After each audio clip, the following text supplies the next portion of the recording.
All right. I don't know where I was, so we're just gonna continue this like normal. Yeah, 64 movies.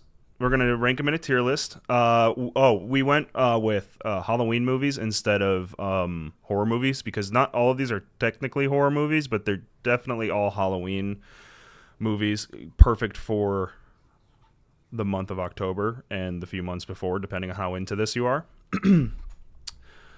Um, yeah. So, we're not only going to have movies in here, we also have a handful of TV shows. That part's going to get a little interesting because I haven't seen one of the TV shows. She has. And then I've seen a couple of the TV shows quite a few more times than she has. Just because I've seen some of these since I was a kid. So that is going to be the only one, I believe. Yeah, there's only one in here that we both haven't seen. So we'll get to that when we get to it. Well, if that's what counts as horror, there's not a lot of movies that would be counted as horror. There'd be like 3, and they'd all be like indie films that just didn't care about like regulations and stuff, right? So, anyways, into our Halloween movie tier. Do you want to introduce yourself, by the way? This is Angelica. This is my fiance, Angelica. She did half of the legwork in this, so Hello. she's got the list in front of us on her phone. And what we're going to do is we're going to rank them top to bottom, and then left to right is important. The movies on the left are going to be considered better than the movies on the right in each category. So, yeah. Hi. We are going to start with The Omen. The Omen, this movie, we watched the remake, not the original. I know that just from watching other videos on this, the Omen remake is worse than the original. But that being said, this is the one we watched. So this movie, it's not a terrible movie, right? It's the creepy kid is, always something that kind of scares me a little more than like your normal haunting stuff, because kids can just be creepy.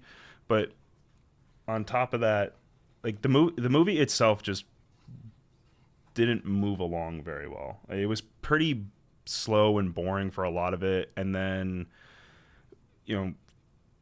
characters would come in, you don't even really know their names, and they just die off, and it's not a great movie. So we had this one, I believe, in the one and done area. So that's going to be our first movie in the one and done area. Basically, it's fine to watch one time, but it's not something I would go back to every Halloween. It's not worth the time when you could be spending it on other movies. The next movie is The Shining. The Shining, obviously one of the best movies in the horror genre to ever come out. The acting in this movie is phenomenal. The camera work in this movie is absolutely phenomenal. There's not a whole lot to be said on the bad side of things with this movie. No, anything with Jack Nicholson is automatically great. Yeah, it's a long movie, but when a long movie is done right, it is it's very clear, like how, like, I feel like with the long movies you can tell like if the director knew what he was doing or not, and in this one you can definitely tell everybody was in sync. Everybody was trying to get the best movie they could possibly make, and it all worked out very well. So The Shining, into the cream of the crop tier. This is going to be one of our top movies.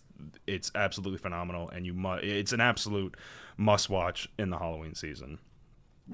Speaking of the Halloween season, and probably the 2 movies that we're going to get the most hate for, because these are the movies that have the biggest following. Halloween. Talking about the first Halloween, and not enough can be said about what this movie did for the slasher genre in general. It kickstarted it not once but twice, back when the first one was released, and then when these new, not spin-offs, but new timelines of Halloween started again. It kicked off more slashers coming back into the theaters. This movie was really great for the horror genre. It was iconic with Michael Myers, the kitchen knife, all that sort of stuff. That being said, Halloween, we have it rated in the one and done category. You don't want, it's not that you don't want to watch it again, but it's not something that I would say I would want to watch every Halloween. It's pretty slow. And well, it doesn't even have Jason in it. And Michael. Oh, wrong movie.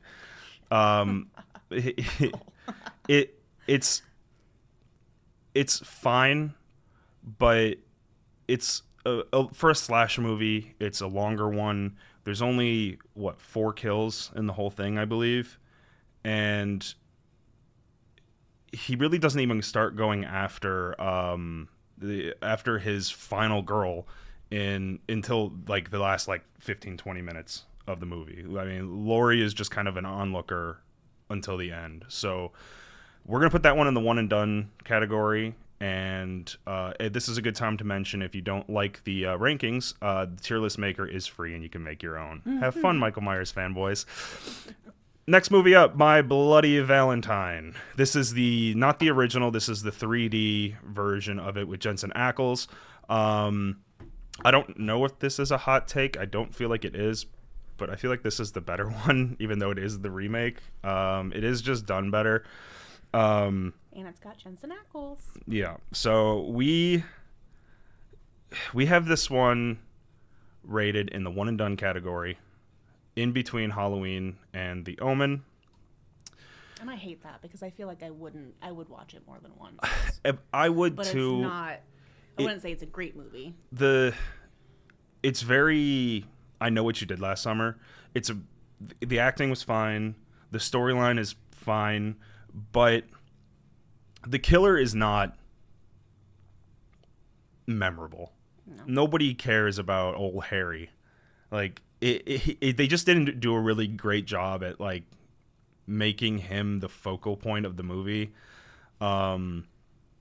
And for that reason, I have it in the one and done category. It's not worth watching every single Halloween. It's a fine movie. But it has a good twist at the end. It does have a good twist at the end, but when I'm thinking of my must-watch Halloweens, I'm thinking of the iconic horror characters. And with how many horror movies have come out where they've made the focal point their killer, the only one that we have up above the one and done category as of right now is The Shining. When you think of The Shining, you think of Jack Nicholson. You think of how he acted in that movie, how creepy he was, and the suspense that filled you watching him walk around for 2.5 hours stalking his family. You think about things like that, whereas Harry Warden just kind of, for half the movie he was a fairy tale, he was a legend, he wasn't around, and then all of a sudden he was there and everyone never believed Jensen. I don't know, he's not iconic enough to go up into the great movie category, and so for that reason we have him in one and done. Yep. The Scooby-Doo Spooky Island, the first live-action remake. What can I say about this movie that hasn't already been said? The cast is amazing. The movie is fantastic. The twist, I guess if you want to call it the twist at the end with Scrappy-Doo, is super funny. Scooby-Doo was who we all got into horror watching. This was everybody's first horror show, movie, whatever you want to call it, whatever you started watching back in the day. For me, it was Scooby-Doo, Where Are You? For some people, it was What's New Scooby-Doo. Some people, it was the movies that were on Cartoon Network. Whatever you want to say about it, this movie is fantastic. It's cream of the crop for sure, and we do have it behind The Shining. The next movie, which is another one I feel like people are not going to be happy with, is this series of movies. Well, if you want to, is that a series? 2 movies? Silent Hill Revelation. Now, I know that people who played the video games first were not very happy with how these movies came out, were portrayed, whatever. I'm looking at this from a movie standpoint. How good is the movie itself without the video games or whatever people want to have complaints about? Silent Hill Revelation is the second one in the series. It's got no story whatsoever. They just kind of went into this, I think, wanting to wrap up Silent Hill from the first one, which is fine, I guess. But I feel like they went into this and they were writing the script day by day as filming this, and so it started with nothing and ended with nothing. But Pyramid Head was in it, so that was cool, and he had a fight scene, so even cooler. So you know what? It's whatever. We have Silent Hill. We have Silent Hill in the one and done category, because if you watch the first one, it is worth watching. But it's not really worth anything more than that. And we have that between My Bloody Valentine and The Omen. Yeah, people want to say, people that was the biggest complaint I heard about that series, was that you need the context from the games, and it wasn't exactly like the games and whatever.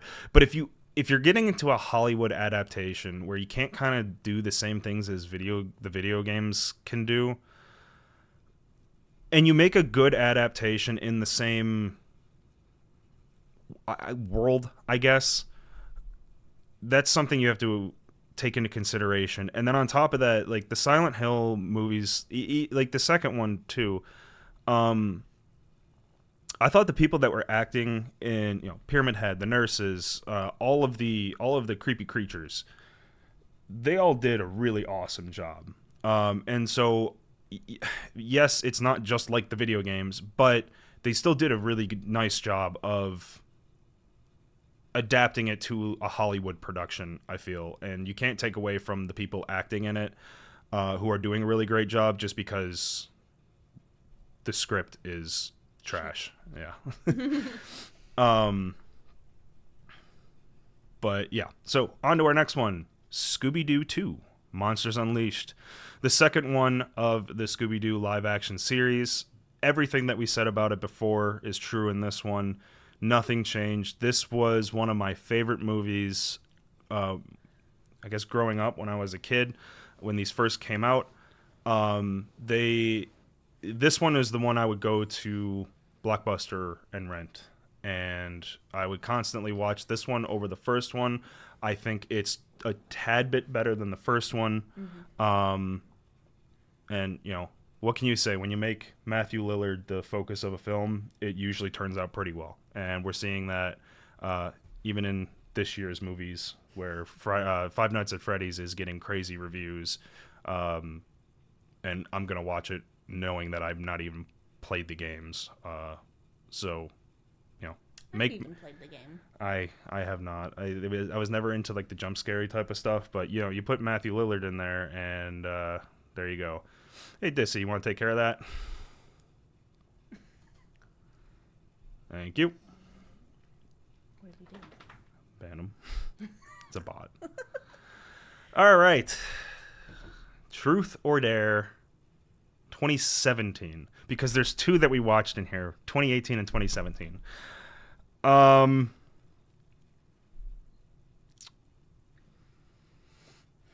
2017 is... God, which one was this one? This was the one in the house. This is the one that you knew about going into it. Oh, okay, yeah. This movie, it's your classic cookie cutter horror movie. It's not the best. It's not the worst thing I've ever seen. It had some good moments. It had some not so good moments. The ending is absolutely atrocious. which is pretty standard for today's horror movies. But the first time watching it, you will have fun for the most part. So, go ahead. I was just going to say, I think the concept behind it is a really good idea. I just think they could do more with it. It could be better. Yeah, and we have a couple movies on here that are the children's games type horror movies, like Truth or Dare. And it's a really interesting adaptation that they started doing like around this time. But this one I wasn't as fond of because of the ending. And knowing that there's another Truth or Dare movie out there, it's pretty easy to compare one Truth or Dare movie to the other. They're fairly similar, same game, same idea. And so for that reason, and for the fact that the ending is one of the worst that we've seen in this entire list of 64 movies and TV shows, we're going to put that in fun bad. You're going to have fun watching it for the first time, but it's not very good, and you're not going to want to watch it again. The next thing that we have up here is The Fall of the House of Usher. This is the TV series that I have not seen yet. I woke up in the middle of her watching it, through a number of different episodes. So what do you have to say about this? Great show. It's like, I don't really know how to describe it. It's like, it's got a weird concept behind it, but the fact that it's based off of Edgar Allan Poe, what is it? His poems. His poems. Yeah. That's what I really liked about it, because I love Edgar Allan Poe, and I think they did a really good job bringing it to life. So. Yeah, I got that it was fairly confusing, mostly because I was waking up in the middle of it. But it seemed to be kind of like a mindfuck type TV show. A little bit. Yeah. A little bit. It definitely surprised me at the end. But I think towards like the last episode or two, I kind of started to figure out what was happening. But I would definitely recommend watching it. It's good. Because it's the same director as Fall of the House, or Haunting of Hill House. Haunting of Hill House, and The Bly Manor, and then there was one more that he had. Where would you rank it on his, between Haunting of Hill House and Bly Manor, and where would you put that one? Ooh, that's really tough. I'd probably put it in the middle. I'd probably put Hill House first, then The Fall of the House of the Usher, and then Bly Manor. I thought Bly Manor was really good, even though a lot of people didn't, because it was super confusing. Yeah. But I think what you find out at the end, the twist of it, I wouldn't have expected it. So yeah. It's still pretty good, but I definitely don't think it's better than The Fall of the House of Usher. Okay. Yeah, so that's going to go in our Worth It TV shows. We didn't watch a TV show that we necessarily didn't like. So they're all going to be worth it, but we're just going to rank them depending on where they go. Hi, Bandit. Hello. You want to be part of the show, too? All right, our next movie is the best suspense movie you can possibly get, Shutter Island. Give Bandit a pet. There you go. Way ahead You can't see him, but he's right in between my knees here, just poking his head up through. So yeah, Shutter Island. Do you want to go on about Leonardo DiCaprio? Your movie? What can I say? It's a good, this would be considered a psychological thriller. Yeah. And I think it's really good. I definitely didn't expect, I honestly, if I think about it, I still kind of get confused about what actually is going on. I had to watch it a few times to kind of understand it. But Leonardo DiCaprio plays the role so good, as he does everything. Let's just put that out there. You can't change my mind on that. But absolutely way there up at the top.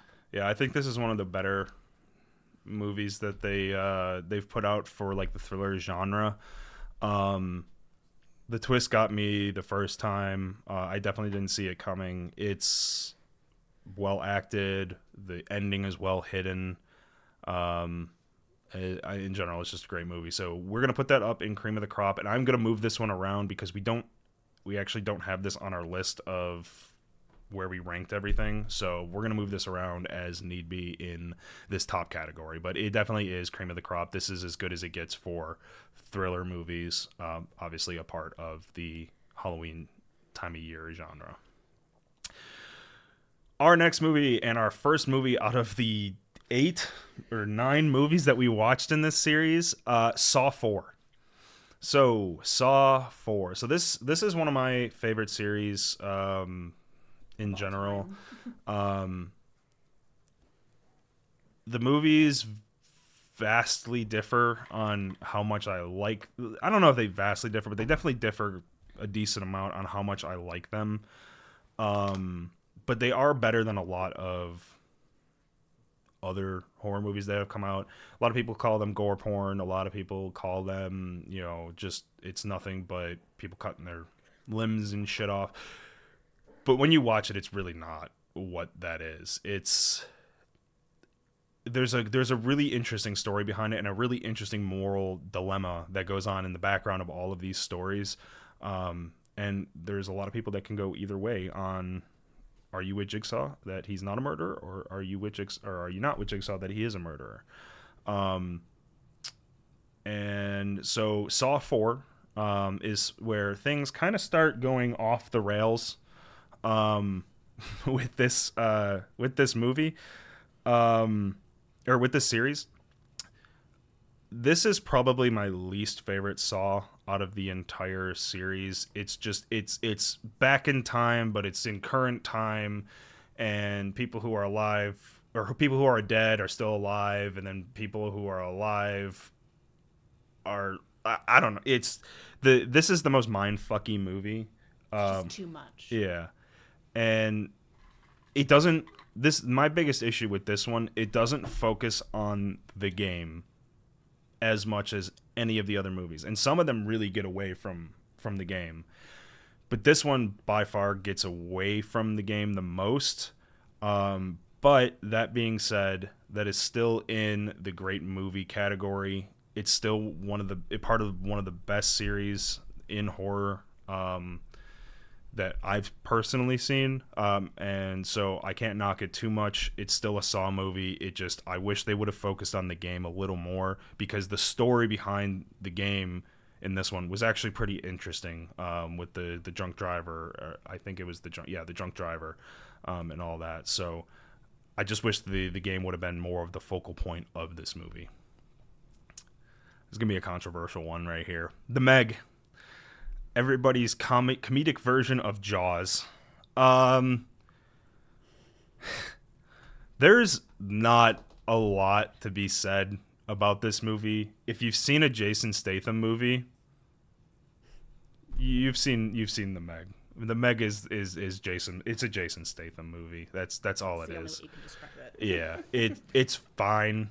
It's a fun watch. I was never bored watching it, but he's got his catchphrases in it. It's an action movie that pretends to be Jaws, and I just, it's an interesting watch. It's just nothing I would watch again. I just don't even think the shark is the focal point. It's Jason. Yeah, it's Jason. Yeah, that's not, you got this big ass shark, prehistoric shark terrorizing the waters, and you kind of just see the aftermath of everything. You don't really ever see it kill, which is really interesting to me, because this movie came out 2 years ago, and Jaws came out way back, and you see that robot kill more things than this CGI Meg. I don't know.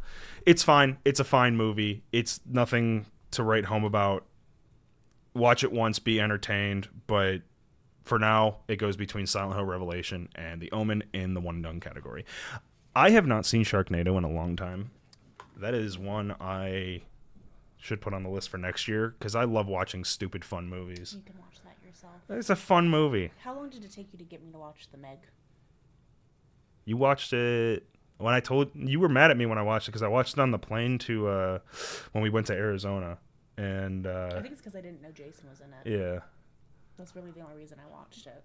I only knew he was in it from the previews for the second one, because the second one just came out.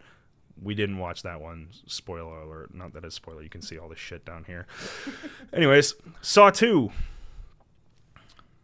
This was a toughie for me. Saw 2, the one where the story focus is on the house. There's a bunch of contestants stuck in a house while the police have Mr. Jigsaw all locked up in his own place. And the whole point of the game is for the police officer to show some patience in what he doesn't do is show patience. Yeah, his whole career was based around brute force and getting his answers through brute force, and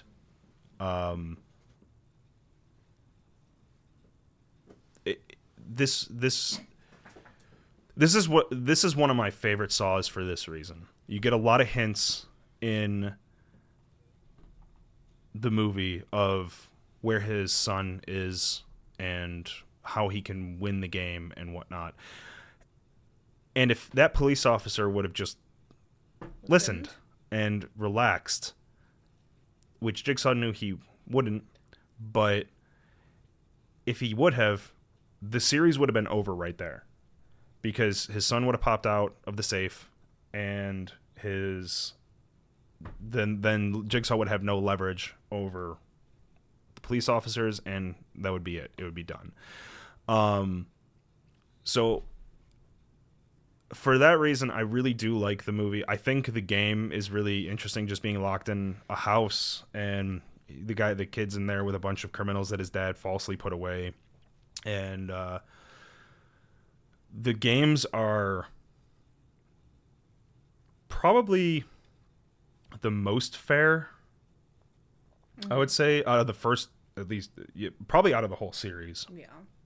And then the fact that the Needle Pit, the actress that plays Amanda is actually scared of needles, and they accidentally mixed fake needles in with, like, the needles in the pit were supposed to be all fake needles, and they accidentally mixed real needles in there. How do you accidentally? One of the crew members, like, accidentally poured a box. They got, like, a wrong shipment or something, and they poured it in there, and so, like, there were actually real needles in there.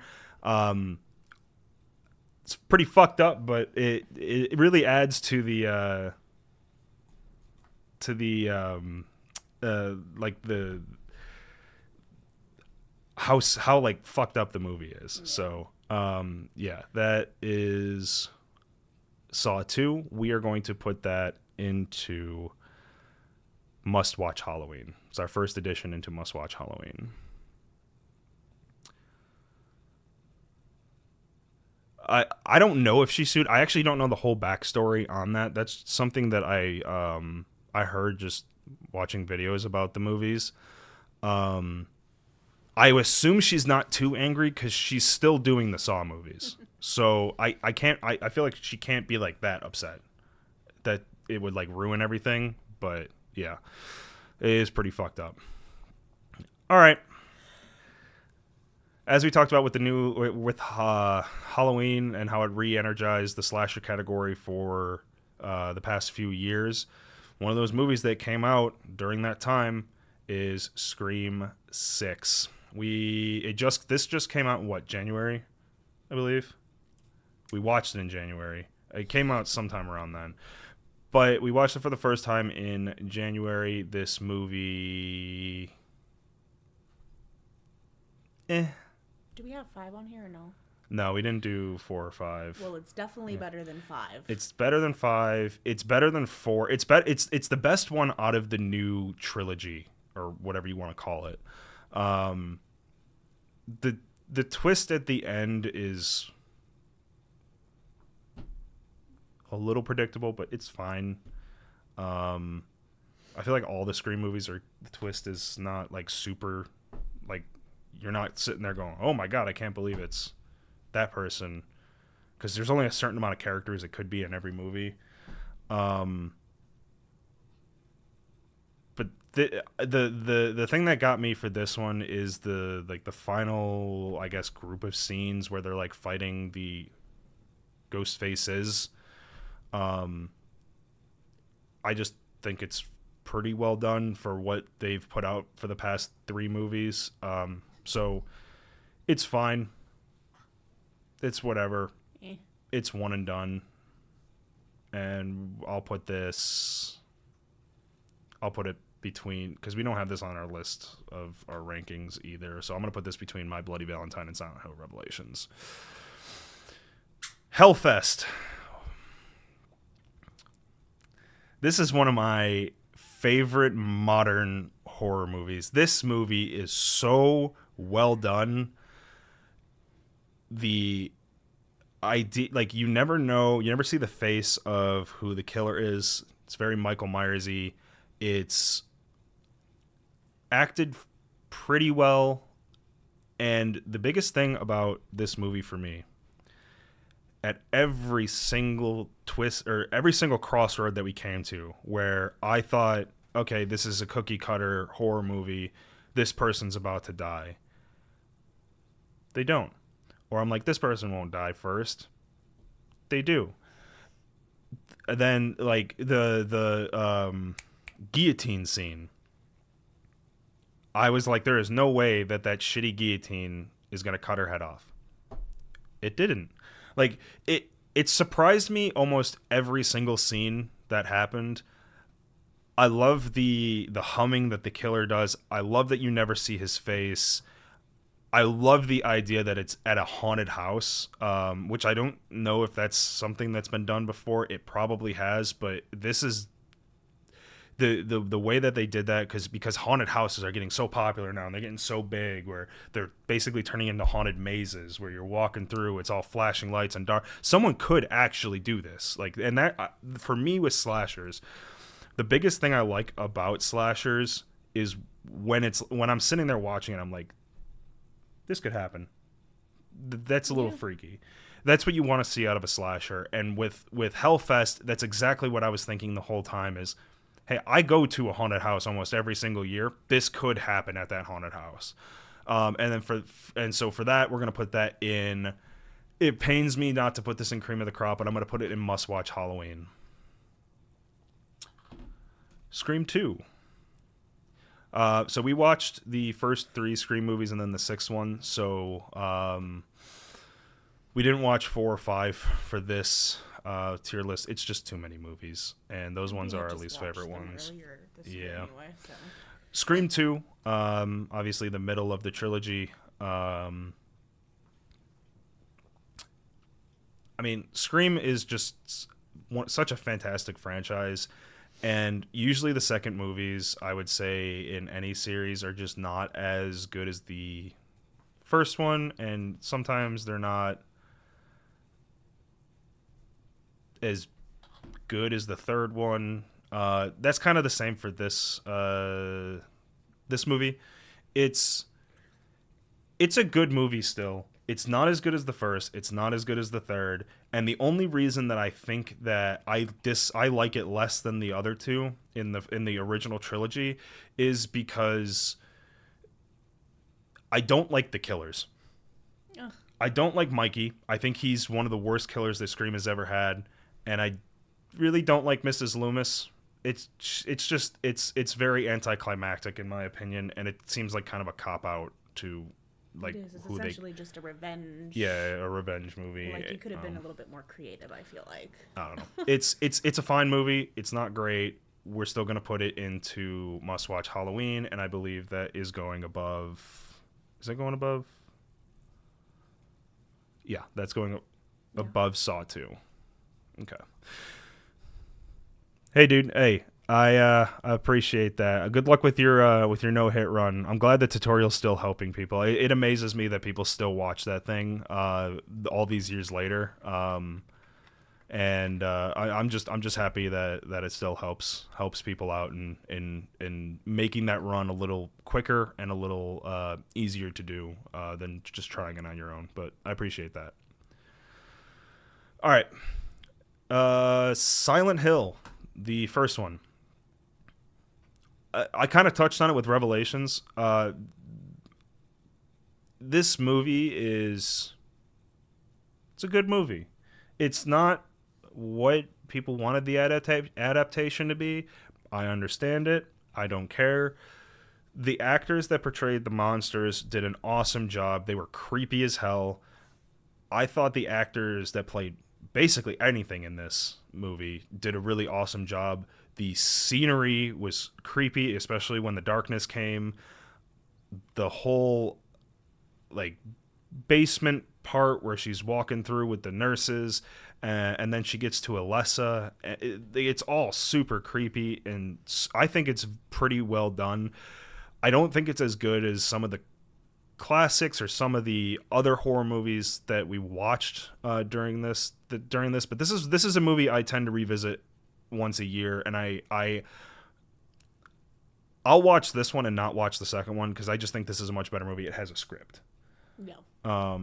So for that reason, we are going to put Silent Hill in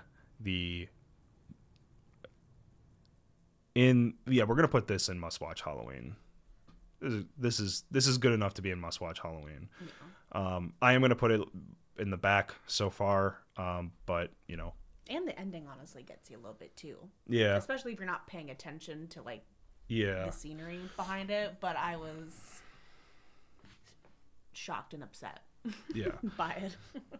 Didn't expect it. No, I think the ending is pretty interesting the way they wrote it. And I always like when they're leaving the church after the horror show is done, and the mother is like, "Why didn't she take me?" And she walks out and she's like, "Because mother is God in the eyes of a child." And you see the look on Alessa's mother's face. Like I don't know. I think it's a really well-made movie, well-made adaptation. That's up for discussion. I don't care. It's a good movie. All right, on to another TV show, The Devil in Ohio. The Devil in Ohio is a cult movie that obviously takes place in Ohio. What else do you have to do in Ohio besides join a cult? I don't know. I'll never go there. But I like this show. I think it's really well done. May is super fucking creepy. And you kind of get a look into, I like that they went a lot, like really into depth about, without like forcing it. You got to like live with how May was feeling, how she was trying to adapt to the real world, if she was good or if she was bad. And then the ending, the only thing I have that's weird about this show is the ending where they like split up. Oh yeah, and the wife still takes May. Yeah, the wife takes May, and husband then takes the kid. Yeah, I thought that was a little weird. I don't know. that's a Like lot. May screwed them over like 30 times at the ending, and the mom still. I don't know. That was weird. Well, that's because the mom had her own issues too. Yeah. Yeah. But I think everybody in this show did a really awesome job. I keep forgetting the guy's name, who was the cult leader, but he's in Supernatural as one of the angels. And everything I've seen him in, he gives 110%. I love it. He did a great job. I tried to mimic his costume for Halloween. I was a little off, but it's fine. We're going to put this into, obviously, the worth it TV shows. And we're going to put that behind Fall of the House of Usher. Also, solid soundtrack. Yeah, the soundtrack is really awesome for it, too. It's pretty creepy. Gives you chills. Yeah. All right. Renfield. What can you say about a Nick Cage movie? It goes into the Nick Cage category. It's such a Nick Cage movie, it's ridiculous. It's as bad as you would think. Nick for a Cage Nick is Cage movie. excellent in it. The script is super goofy. The whole movie turns from like, so Nick Cage plays Dracula, right? And I forget the actor's name. He's also in The Menu, I think. He plays Renfield, and it's like a toxic relationship movie instead of like a Dracula movie. Like it kind of is, but it's kind of not. It's more about like getting out of a toxic relationship. It is so funny. But it's such a Nick Cage movie because it's just all over the place. Nick Cage is giving 200% into his acting, where the writers gave like 5% into the writing. And yeah, for that reason, it gets its own category. It's the Nick Cage category. Nothing more to be said about that one. Would you rather? This is a movie I visit quite often. I would say probably more than once a year, just in the Halloween section of things. And if you think Brittany Snow is hot, she's in it. She was in a lot of the bigger movies, like horror movies. Night. Yeah. The remakes and that kind of stuff. This movie is same thing as like the Truth or Dare one. It's a children's game turned into a horror movie. It's got Brittany Snow. It's got people from Trailer Park Boys. It's got a porn star in it. It's got everything that you could need, right? And it is honestly a really great movie. This is a movie I found I was told to watch on Netflix by a friend of mine. And obviously with Netflix movies, Netflix doesn't usually have the greatest selection, so you think their horror movies are usually pretty trash. And when, you hear, it's a children's game adaptation, you usually think, okay, this is going to be a fun, bad movie. This was a little better than that. The games were super interesting. The moral dilemma that these people went through is very interesting. And then the ending is honestly really good, and it's heartbreaking. And that's what you want to see out of I guess like a suspenseful horror movie. The ending is pretty shocking for what I was going into this movie thinking, and seeing the cast and was thinking, I thought this was just going to be some trash movie that was going to be like, all right, I'll watch it and then I'll be done. Yeah, it pretty much it shows you the lengths that people will go to for money. Yeah. And why they want them. I feel like most of the reasons these people wanted money was just for BS reasons. Yeah. But Brittany Snow's character needed it for something more important, and that's why you knocked me on my butt at the end. Yeah. So sad. So for that movie, we're gonna put this one into the. We're gonna put this one just above Saw 4 in the great movie category. Mm-hmm. Paranormal Activity. I'm not going to go on about this movie because everyone's seen it, but I don't think there's a better definition of fun bad than Paranormal Activity. This is, if you look it up in the encyclopedia, fun bad, Paranormal Activity is right there on it. And so it's going into the fun bad category, and it is going under Truth or Dare 2017. Yeah, definitely fun bad. For all the people I went to high school with when this came out that were like, oh my God, you're going to crap yourself. It's so scary. There's something wrong with you guys. I laughed. I find it funny. Yeah, if you're looking for a horror movie and you want to relax for the night, that's the movie you watch. Mika! All right, Paranormal Activity, everyone. All right, next movie up is going to be Friday the 13th. This is Jason. Yes, there you go. All right, so for the first movie in the Friday the 13th series out of all 45 movies that they have, it's a good movie. It's a classic. It's pretty entertaining. It moves it moves a lot faster than you would think it does for a slasher movie. Because usually there's a build-up and then it just starts, then people start dying off. This one, from the start, people just are dropping like flies, right? It's a fine movie. Mrs. Voorhees is a very good killer for this series, and it's an interesting twist that they have. But if I'm watching Friday the 13th, I want to see Jason ripping people in half. I want to see him hitting people with his machete. I want to see Jason doing things.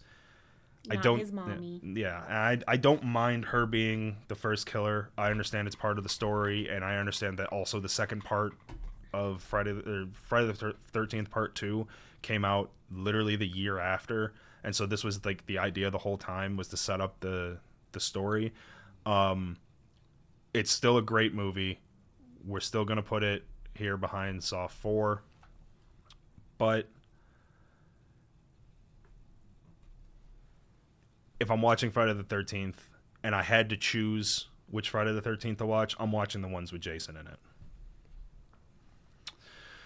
All right, Saw Oh yeah, we do. Saw 5. Is that 5 or is that X? It's 5. Oh. X is this one. Ah, the one with the X on it. Yes. I'm dumb. Saw 5. This is more or less where the cop takes over as Jigsaw because Jigsaw is dead. John Kramer's got his throat cut. So these movies 5, 6, and 7 are a little worse than I like some of the other ones, purely because I'm not as big of a fan of the cop being Jigsaw. He was okay, but I would prefer John Kramer, and honestly, so would the people that directed this movie. As they said numerous times, they regret killing off John Kramer so early in this, because now they're still making movies and they're having to find ways to incorporate him back in it, because the Saw movies just aren't the same when John Kramer's not in the movie. So for that reason, we're going to put Saw 5. It's still going into must-watch Halloween, but it will be going between Hellfest and Silent Hill. IMDb's number 1 scariest movie of all time, backed by science, Sinister. Backed by science. Sinister is a movie I watched back in high school with a buddy of mine, and it scared him so much that he never wants to have a daughter. So for that reason alone, it's going in our top half of our list here. The movie is really well done in trying to scare you, between mixing in jump scares and the audio editing on this movie was designed specifically to keep you on edge. I thought the actors did a really nice job. The camera work was really nice. And I mean, Bagul's running around looking like the Undertaker walking around. He's such a badass character for a haunting movie, which I'm not normally a fan of. And then children are just creepy. They are. And I think the concept is better than a lot of the other haunting movies. Yeah. Because I didn't see the twist With of the kids. The kids and the pictures being the reason that they're coming in and that sort of thing. Yeah. That this movie gets a lot of props in the media. It deserves every single ounce of the props it gets.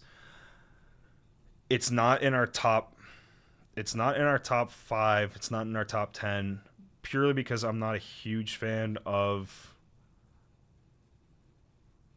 monster movies or haunting movies. But this is still something I have to watch every single Halloween. It's something that I prefer to watch in October. I usually start my Halloween movies in August. I have to watch this in October. This is going to go between Hellfest and Saw 5, which we're actually going to switch this. Silent Hill goes in front of Saw 5. So it's going to go right here. Must watch Halloween. Fantastic movie. Hi, I'm Chucky. You want to play? Yes. Child's Play, everybody's favorite goofy horror movie. It has been a long time. Like, I'm talking probably like 20 years since I've seen Chucky. You're welcome. This movie is not as bad as I remember. But it's also not as good as we remember. It's not like the best movie ever. It's kind of cheesy and I don't know. I find it funny the way the doll like acts when he's alive and the way the mouth moves. I know they were doing their best, but I don't know. It's a fun movie. However, it's not fun enough for me to put in the must-watch category, but it will go in the great movie category after Friday the 13th. My favorite part is watching him run. Yeah, the running is like the cheesiest part. It literally looks like there's like, and I don't know if this is how they did it. I doubt it, but it looks like someone had like a green suit on and was just doing this, with it. It's so goofy to watch, but it's a fun movie. It's definitely worth the watch, but it just doesn't stand up to the big boys here. Speaking of the big boys, everybody's favorite genre of horror comedy, Dale and Tucker versus Evil. Dale? I will not take any slander on this movie. This movie is fantastic. It makes you laugh. It's not scary or anything, but it's got the horror element of, the kids dying off and whatever, and you can see the dilemma between what the kids think is happening and what Dale and Tucker think is happening. And the line, like the actors did such a great job in this movie. Like ever since we watched this, back in September, I constantly walk around just going, "Howdy, officer. I've had a doozy of a day." That the movie is so funny. It's such a good movie. This movie we're gonna put into the great movie category, and it's gonna go right after Would You Rather. Let me rearrange this real quick. I think it should go. So Saw 4 goes in front of both of these, and then Would You Rather, and then Dale and Tucker. It's such a great movie. I don't want to put it too high because it is a horror comedy movie, and but it's so good. It's definitely something you should watch, and it's something I will be watching every Halloween. So I want to put it up here, but I can't bring myself to put it too high just because of the movies that we do have up here. It's a funny movie. It's not exactly scary. It doesn't make your stomach turn or anything like that, but it's a great movie to watch. And it teaches you a valuable lesson in life. Don't judge a book by its cover.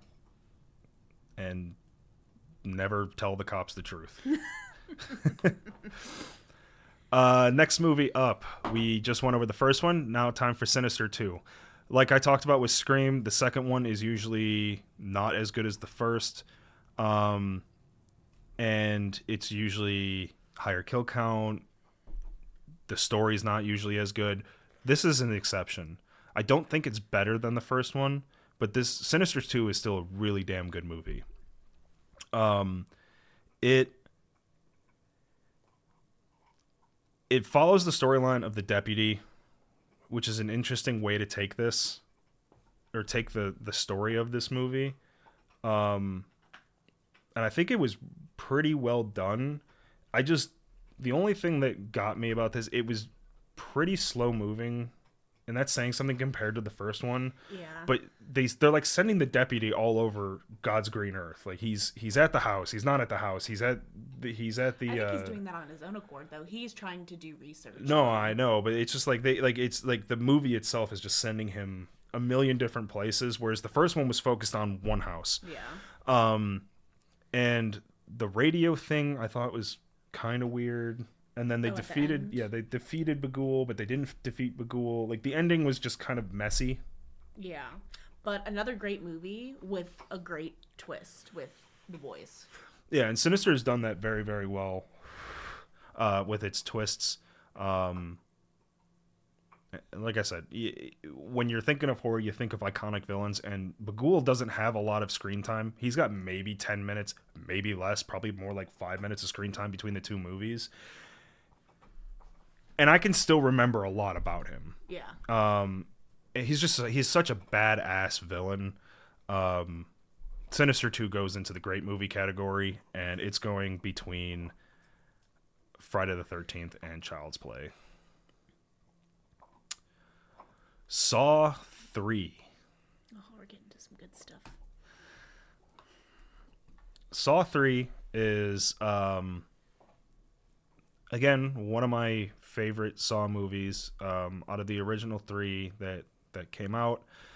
It's probably my least favorite. But the whole movie is done really well. It's just, this is where they kill off John Kramer. And for me, that's where it loses points. Because you kind of just fucked your whole series when that happened. Though it does set up for a lot of things that you will learn 5 movies later. And I think that's pretty cool how they like thought that far ahead into the series to be like, all right, we need to set this up in the 3rd movie so that they can get the answers in the 7th movie. And I don't know. I think it's a really great movie with the bringing the doctor in who was having like a Scrubs moment in the hospital, and her trying to save John's life. Well, not really trying to save it, just kind of making him last. And then ultimately everybody just goes down like hotcakes. But that movie, this is one of my top Saw movies. I am gonna put that after Saw 2.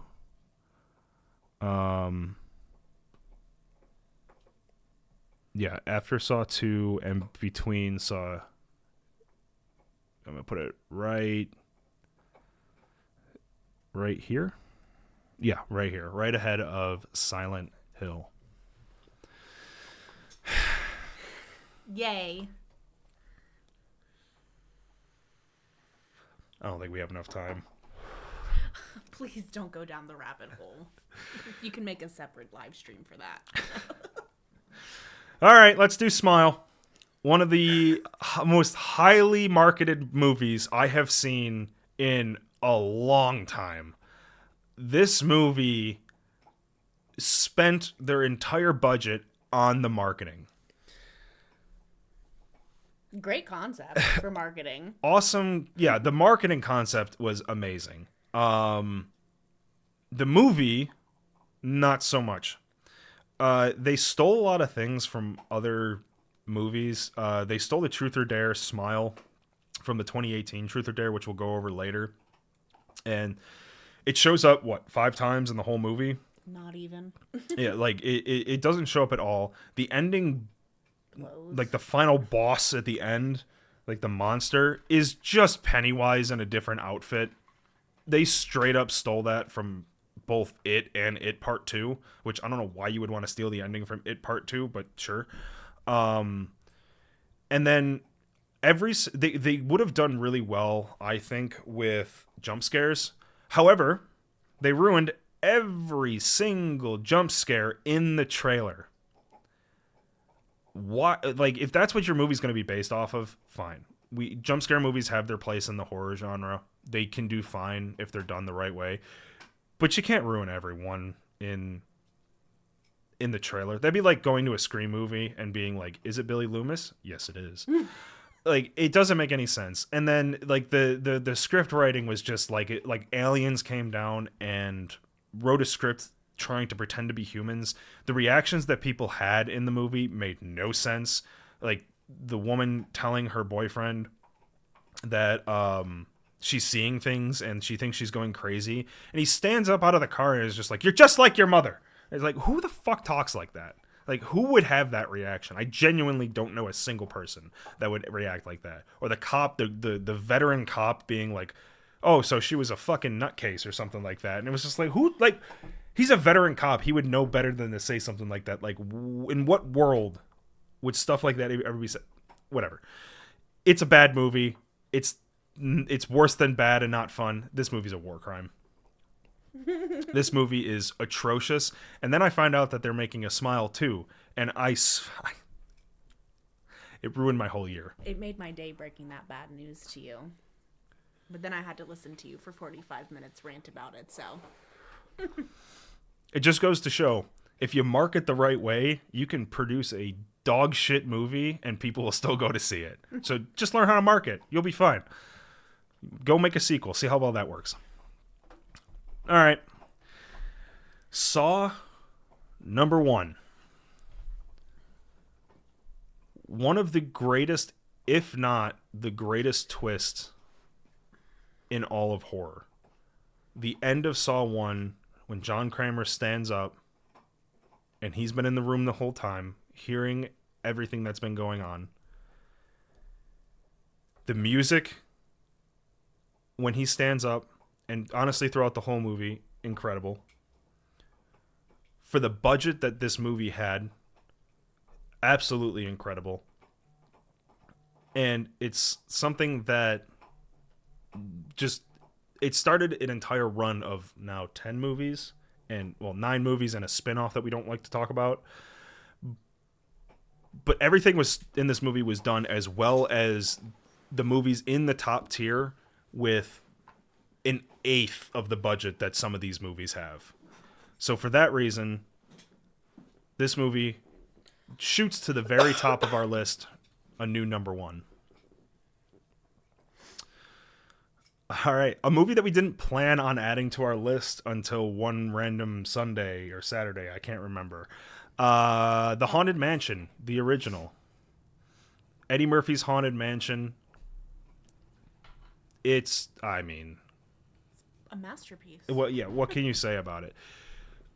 A movie that has so much soul put into it, and you can tell just by watching and seeing how creepy all this stuff is with CGI that is not even close to what we have today. The movie is very well done. What can you say about Eddie Murphy? He's fantastic. One of the GOATs. And for that reason, I understand why they wanted to make a remake of this movie, but when the remake, and I don't think Hollywood understands this a lot of the time, when you're remaking movies that are instant classics, you're never going to be better than your original. And so if you don't think you can top that original, why are you remaking it? If you're going to remake something, remake a movie that had a good idea but flopped. Remake a Silent Hill Revelation. Put a script to it. See if you can make it better. That sort of thing. But and when you have a masterpiece on your hands, leave it be. It was good enough. It honestly looks better than the new one. And it's 20 year difference, maybe more. So for that reason, we are putting Haunted Mansion in between Friday the 13th and Sinister 2. I feel like the remake would have been almost just as good if Eddie Murphy was in it again. Yeah. You can't say enough about Eddie Murphy. You can literally hear certain points of that movie where you can hear Donkey. When you're that good of an actor that you can just hear his different characters coming out in all of his movies, like that speaks to how good you are as an actor. Going from Smile to the movie that we saw because of Smile, which is the only good thing that came out of Smile, The Menu. This movie is an absolute must-see for anybody who's ever been in the food industry or really any service industry, retail, anything like that. This movie kind of dives into what the food industry and when you provide a service and how people react to your service, what it does to a person. And watching this movie, I felt like it was written by an angry chef and not by a normal scriptwriter. In so many instances, I can see different chefs that I've worked with in the past absolutely getting to a point of doing this. When you're being pushed to work 100-hour weeks, when you're being, when your body's being burned and scarred and cut up because of the tools you're working with, or having to carry a hot plate or anything like that, and then to have someone come in who thinks that they're this crazy food reviewer or this food fanatic, they know everything about it because they did some YouTube research and watched Gordon Ramsay's videos. And then you start critiquing a person who spent their whole life perfecting this art what it can do to a person. And they do, the whole movie is just done very, very well. It's goofy.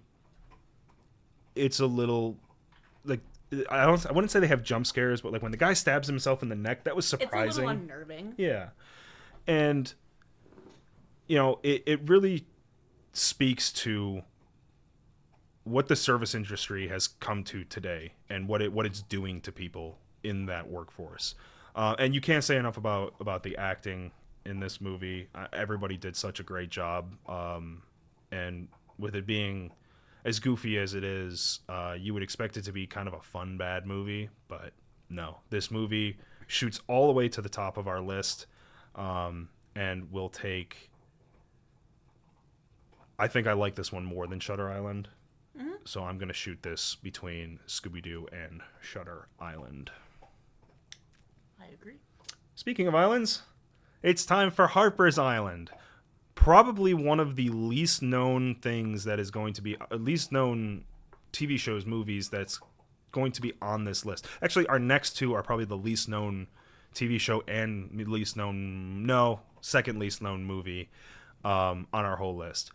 Harper's Island came out, I think, in like 2007 or 2009, something like that. It was a TV show that I used to sneak downstairs at my house, and my parents would be watching it. I just watched from around the corner because I wouldn't be allowed to stay up and watch that. You rebel. Yeah, I know. I'm just a bad boy. And it's gotten to the point where I actually have their tagline tattooed on me. That's how much I love this show. Harper's Island is a show about a wedding party that goes to an island where some killings have happened before, and you have to figure out if the killer has come back from the dead or if somebody is trying to imitate him. And I can honestly say, out of all the slasher movies and shows that I've watched, this one's probably the biggest twist. Yeah. This is the one I did not see coming. The episodes of the show are heartbreaking at points. They're funny. They're really well shot.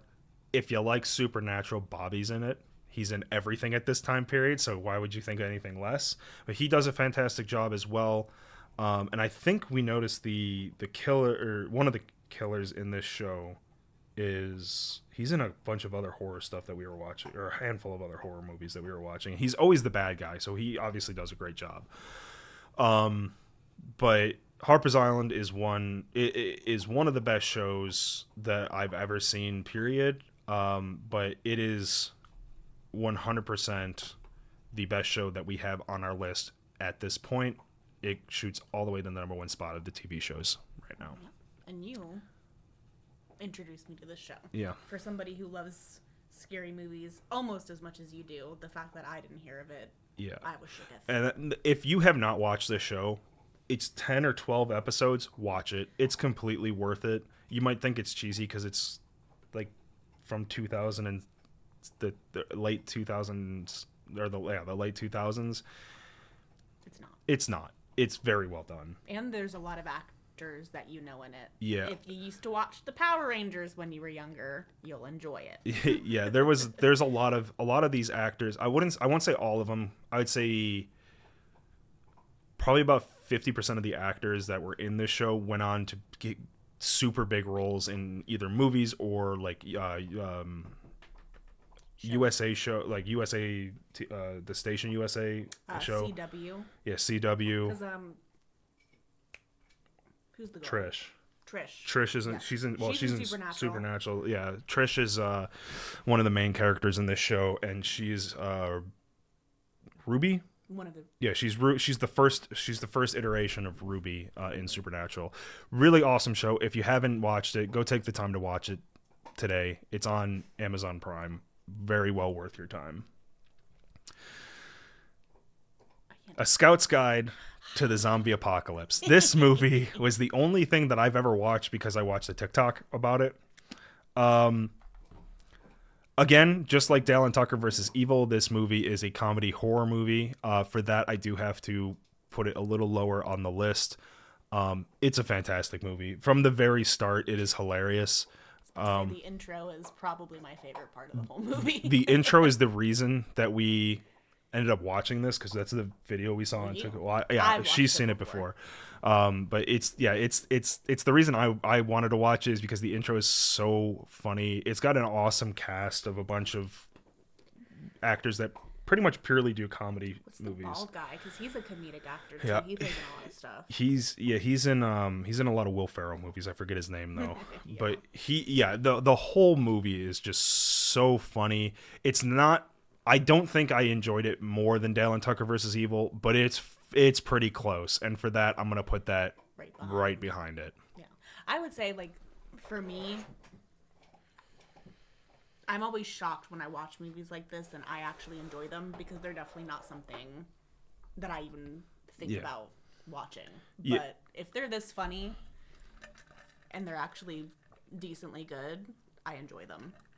I think horror comedy being good is so rare that you kind of forget about the genre Yeah. a lot. And when they're good, they're really good. But the problem is when they're bad, They're awful. they're quite bad. Yeah. And sometimes you can't even tell if it's supposed to be horror comedy or not. For example, Renfield. You never know because it could have not been a horror comedy, but then Nick Cage gets the lead or one of the leads, and all of a sudden, it's a pretty funny movie. Okay. The Haunted Mansion remake. We kind of talked about it a little bit. There's not too much to say. Yeah. It's a fine movie. It's cartoony, which I think is weird, seeing as that the first one was like not cartoony at all. Yeah. This is like, we're talking like 20 years later, and the best you can do is some like YouTube animation cartoons as like the ghosts and stuff. But, I mean, they did a good job keeping some of the original aspects Yeah. of the original movie in there, which is good. I don't think in it itself it is a bad movie. Putting it up against the original Haunted Mansion, I could say Yeah. it's a bad movie, but it's not. It's enjoyable to watch. The casting picks I think were good because if Danny DeVito's not in this movie, I don't think I enjoy it as much. I don't think I enjoy it nearly as much. So yeah, anything else on that one? No, I think we've said all that we should say. So Nothing special. we're gonna put this one into I think it's one and done. yeah, we're gonna put this into one and done right before Silent Hill Revelation. Scream 3. The last part of the original trilogy where the story of Sidney Prescott basically gets wrapped up in a nice neat bow, which is why I don't understand why they started making 4, 5, and 6, but you know, it's whatever. It's water under the bridge at this point. Scream 3 is, as a kid growing up watching these movies, this one was my favorite for a very long time. Roland as the killer, he does a really nice job. You kind of want, with Scream, you kind of want your killer to be a little goofy, a little terrifying, and he does a really good job at being both. They do kind of warn you about who it is pretty late in the movie if you're paying like real close attention. So I guess that's fine that they're like warning you for that, but the only thing that brings this movie down for me is the scene where the house blows up. It's kind of a little too goofy. The actors don't do a great job in that scene. So that's kind of the only thing that sticks out to me in this movie is not so great. But everything else about this movie is I'll say it. Everything else about this movie is perfect for the third movie of Scream.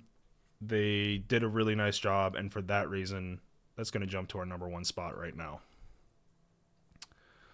And they brought more backstory in on the mom. Yeah. Which I appreciated, because you don't get much. You don't get about any her. of it. You don't get any of Yeah. it except the fact that she was just killed in the first 2 movies. They mention it. In the first one, you get a little more of the backstory because Billy and Stu tell you at the end kind of what's going on and that sort of stuff. Cotton's innocent, that sort. You get that in there at least.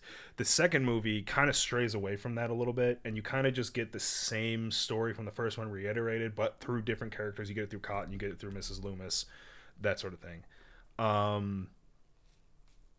So I appreciate that they brought more depth into it in the third movie because they missed out on it in the second movie so much. But yeah, at least you get more than you get a lot more in depth on her, and it's a nice bow that ties up why this all happened. Another complaint I will have about this movie is I wish they would have made it with the original ending where Stu Macher would have come back. Because that was supposed to be the original ending, and then something about Columbine happening caused them to change the ending or something like that. I don't know why. It's still a horror movie. People are still dying. I don't know what would have changed if Columbine didn't happen, unless they were like, I don't know. But I wish I would have been able to see the original ending that they had written to that. That's one other thing and I can't blame them for it, but I still would have liked to see it. Before we move on, let's talk about the real reason that movie is so great.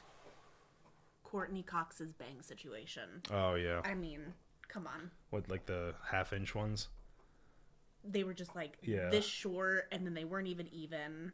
Well, you were the big Friends person. Did she have those in Friends, or did they skip that season? No, I don't know what was happening with that, but last year she actually posted something like making fun of her bangs because somebody was like roasting her on Twitter or Instagram or something, and she posted like a TikTok or a video about her bangs, and she was literally like, "What the fuck was I thinking?" And it's funny because I hadn't watched that movie in so long that I didn't notice it, but then when she brought it, I was like, "Yeah, like what the heck?" I mean, every time she came onto screen, all I could look at bangs. All their hairstyles kind of changed throughout the movies for the characters that were in it outside of Dewey. But hers were by far the most dynamic changes. She went from like a normal hairstyle to like the red streaks, then all the way to whatever those bangs were. Looking like she just got out of the mental hospital or something. Yeah. Or just like had a mental breakdown and chopped off her hair like Britney Spears shaved hers. So. Yeah. I don't know. I don't know what she was doing. Speaking of women in styles, Carrie, everybody's favorite, I guess, supernatural classic, or one of their favorite classics. This movie it's fine. It's longer than it needs to be. It really is. Not a whole lot happens in this movie, and I don't think it's a bad thing because you get like the backstory of why she's getting like bullied or why she like turns against the school or whatever. And that's fine. But I think they went a little too heavy on that. And like you're kind of watching the movie. I have an issue with horror movies that you're watching the movie for one scene, right? You're waiting all movie for this scene. It happens. And that's like all you're kind of waiting for. Like the last scene after when she goes back to the house, I don't need to see this. I don't care.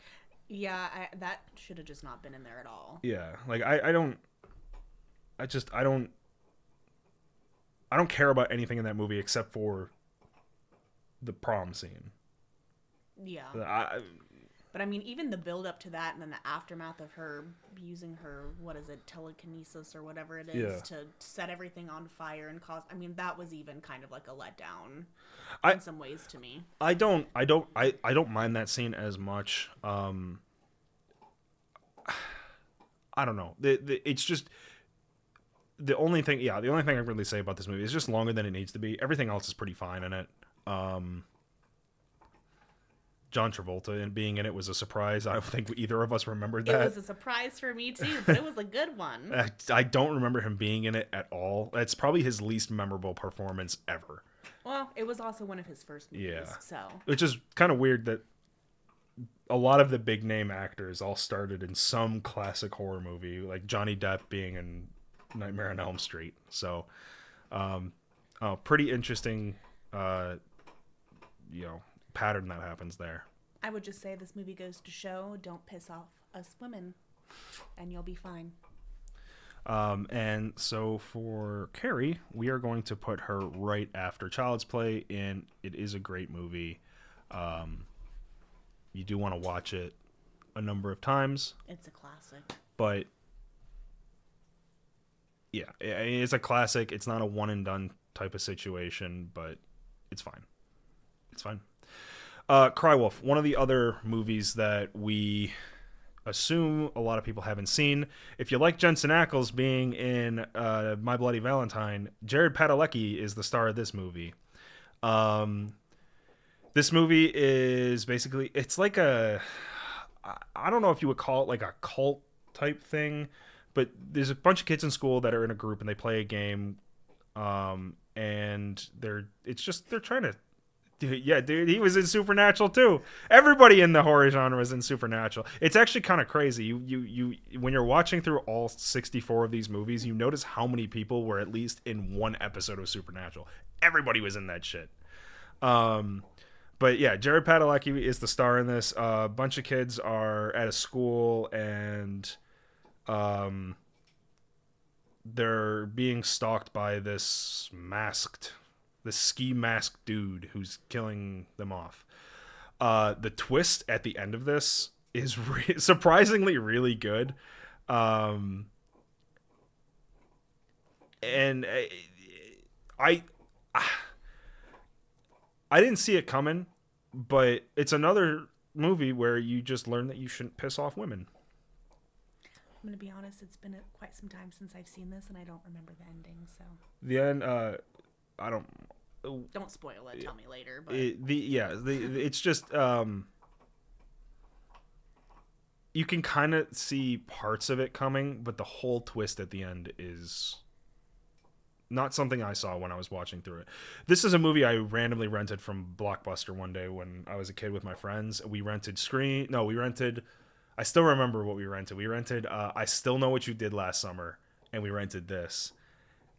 And we all really liked this movie, and not so much I Still Know What You Did Last Summer, because her one friend is like a superhuman in that movie. So Cry Wolf,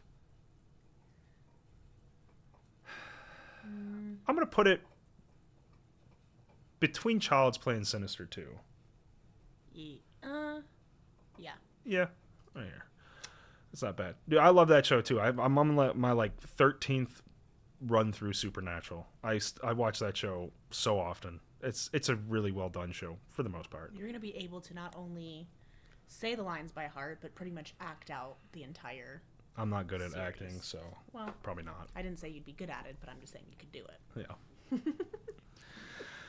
All right, Scream MTV, the MTV series that came out at the end of Wes Craven's life. It's basically just a spin-off of Scream. Instead of Ghostface, you have Brandon James, and the actors in this are all pretty good. This show, I'm only rating it off of the first 2 seasons, and I guess the like movie or extended episode, whatever they want to call it, because that's the only parts that Wes was a part of, as far as I know. The first 2 seasons of the show are really, really good. The killer was kind of a surprise, but the characters are really well done. It makes fun of itself, just like the original movies. I just one of the main themes of Scream for me is you gotta be part of the horror genre while still making fun of yourself and making fun of all of the other shows and movies that have come out in the horror genre. And I think this does a really nice job of balancing both, while making the characters something you care about before killing them off, which I think is a struggle for a lot of slasher films in general, is you not caring at all about what happens to these characters. And so for that, Scream is going to go obviously into the Worth It TV shows, and I think we put this one below Fall of the House of Usher. Yeah. So this is going to go right here. Unfriended. Her favorite movie. Yeah, that's why it's so far down the list. Unfriended is a movie about Skype for all you gamers out there. Yeah, basically kids get stuck on Skype with a dead girl. It's a PSA about bullying. It's just don't bully people for getting too drunk and going to the bathroom on themselves, I guess. The death scenes are really, I don't know what you would call it. Like while they're happening, it's like flashing on the screen like a strobe light, and it's just you never know what's going on in the movie. And then half the movie is like reading, which is weird. Like you like to like get how the movie is or understand the movie, you have to like read everything they're typing out. Super weird concept to a movie. Was not done super well. I do revisit this movie once in a while, but that being said, I've also watched Rubber 3 times. So this is going to go into bad and not fun. I think the idea behind this movie, not necessarily like the bullying aspect, but, you know, like the Skype thing and the scary portion of it, I think it could have been a good idea if they could have done more with it. Yeah. But it was just boring, in my opinion. It was. It wasn't scary. It didn't have me on the edge of my seat. I think I'm good. Yeah, they did. It was just poor execution on it. Scream 1. I'm just going to rip the Band-Aid off and put this here. This is the number 1 movie. I feel like it speaks for itself. I have Scream. You can't see it on the camera, but I have Scream shit everywhere. Got a Funko Pop doll. Scream standing here. I have him tattooed on me. I have Drew Barrymore hanging in a tree there. And you were Scream for Halloween. That's another good and. But and. Oh. I got you the sweatshirt. Buddy. Yeah, I have the sweatshirt for Scream. I have so much Scream stuff. I see that my gift to you I can't even memorable. keep track of how much Scream stuff I have. This should be no surprise if you know me that Scream is number 1. But on top of that, I think it's the best movie out of the bunch that we watched, purely not because it was shot the best, not because it had the best actors in it and the most famous actors, but because of every little thing that they did in this. Scream's whole idea, like I said in the TV show, is to be a horror movie while still making fun of the genre itself. The first one does that very, very well. You have a whole character in there, Randy, who is making fun of the movie as it's being drawn out for you. The killer, they do a pretty good job of hiding the killer. I wouldn't say it's like the most surprising twist at the end on who it is, but they do a decent job at hiding it for the most part. Billy and Stu are the two of the most iconic killers in all of horror. I would let them kill me any day.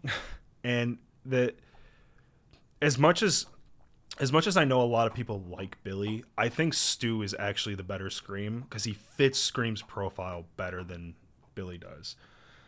When Scream is getting beer bottles thrown at him and whole carts being pushed down the stairs at him, he does these like wacky like Looney Tunes flips in the air, and the Stu Macher character mixed with the fact that Matthew Lillard is acting as him fits Scream's profile so well. And when you're watching the rest of the movies and all that stuff's happening, you're imagining Stu, at least for myself, I'm imagining Stu behind that mask. And that's why it's so disappointing when I get some of the killers that have happened in the 4th, 5th movies, even the 2nd movie, because they don't match up to what Billy and Stu were in this movie. Wes Craven, the stuff that he did for this movie was genius. Killing Drew Barrymore at first, he added in a bunch of higher profile actors in it. You got the principal from The Breakfast Club.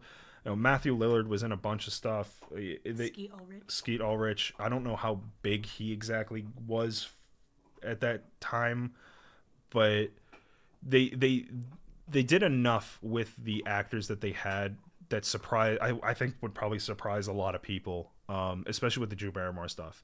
And my favorite game is going through 1, 2, and 3 and finding where Wes Craven is hiding, because he's in every single movie, but he's only there for a shot. And I still don't know where he is in the third one. But in the first one, he is the janitor when the principal is about to get killed out in the hallway dressed as Freddy Krueger, which I think is hilarious. And then the second one, I think he's in the house party somewhere. Or he's in like one of the house party scenes. Maybe outside or something like that. I don't know.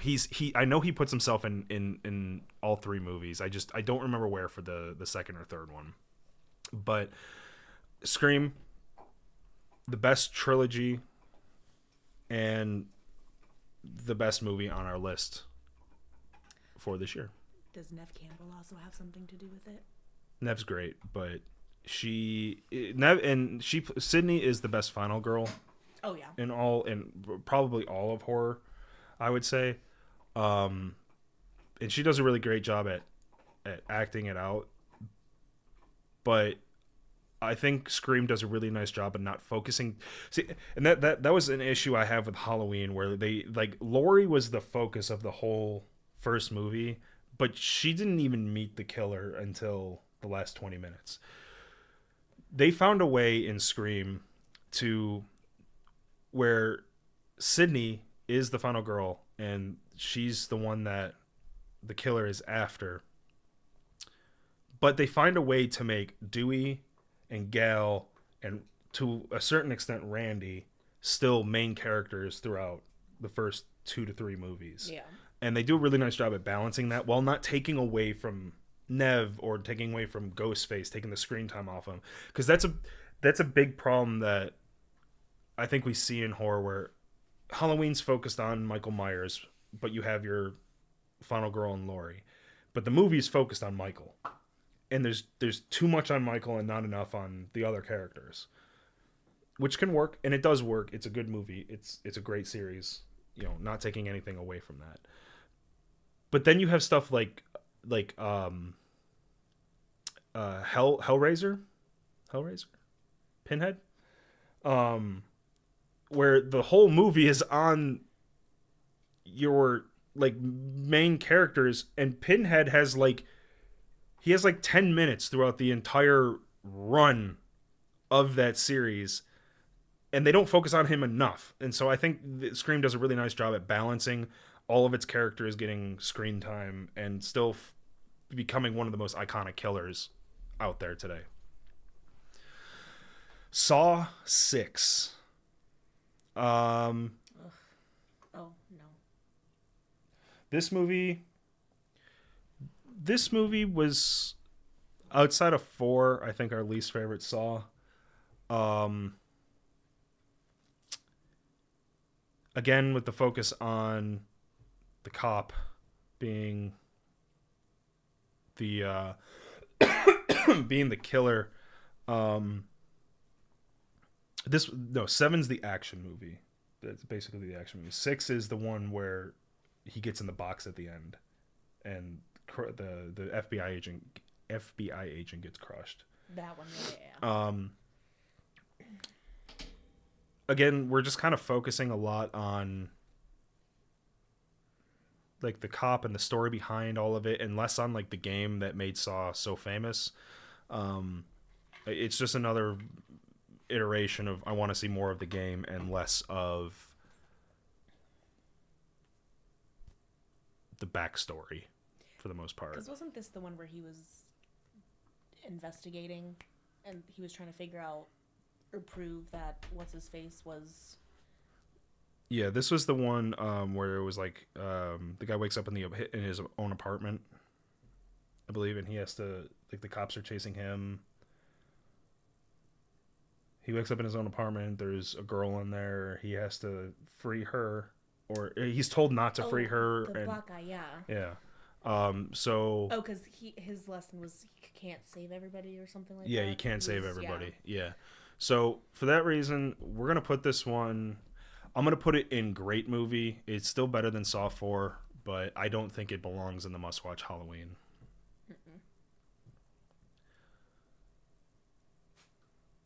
Uh, we might have to move these 3 movies up then, because I think these are all going to be must-watch Halloween.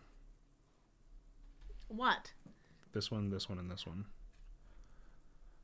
I didn't think that one was a must-watch.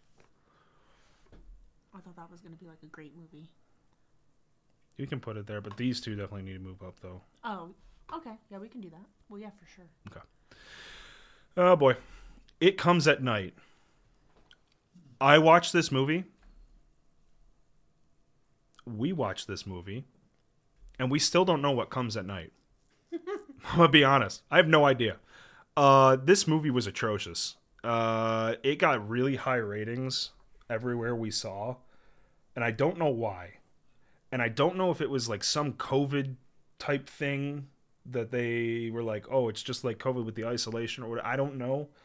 But nothing happens in this movie, And the dog dies. and then they die. And the dog dies. And the dog dies That's for no most reason. important. You in horror movies lose points for dogs randomly dying for absolutely no reason that gives nothing to the movie. For example, in Halloween when the dog dies, that's understandable. The dog was after Michael Myers. He's a psychopath. I get it. I get why you had to kill the dog. So I like it. It Comes at Night.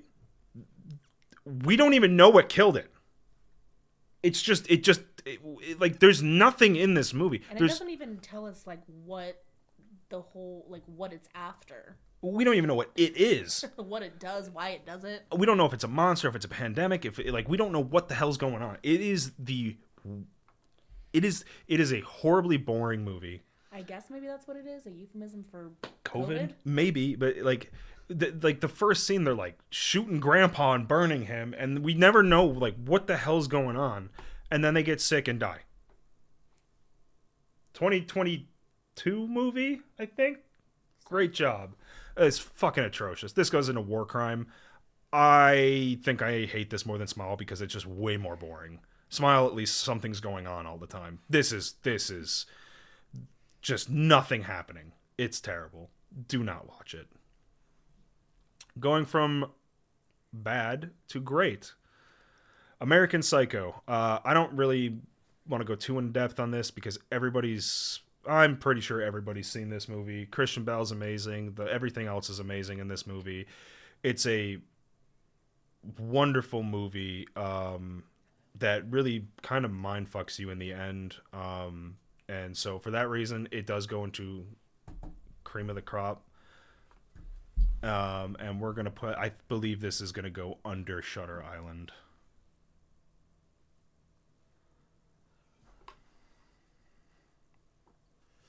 Yeah, we're going to put this at the end here. End of cream of the crop.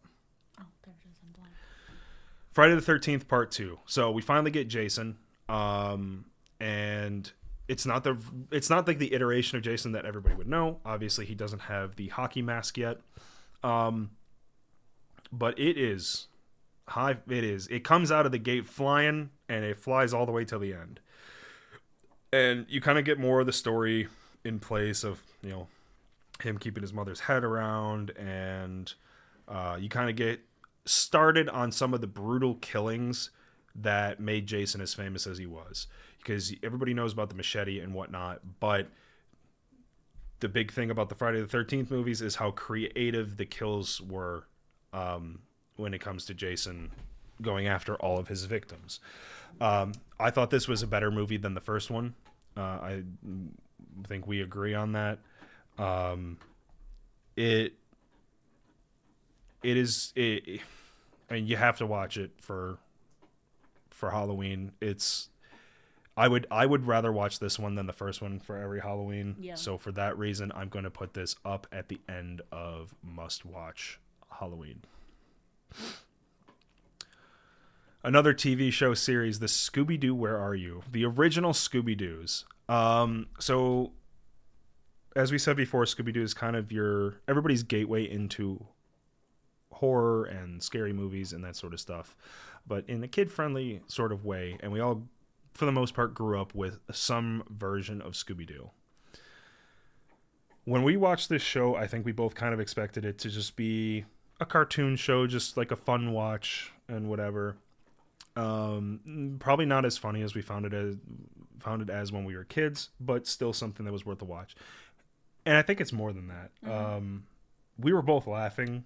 I was cackling. Yeah, like the giant ape episode where he's bouncing on the branch and comes up and hits him like doo, doo, doo, and bounces and then kicks him like 3 times. Like, it is still so funny to watch.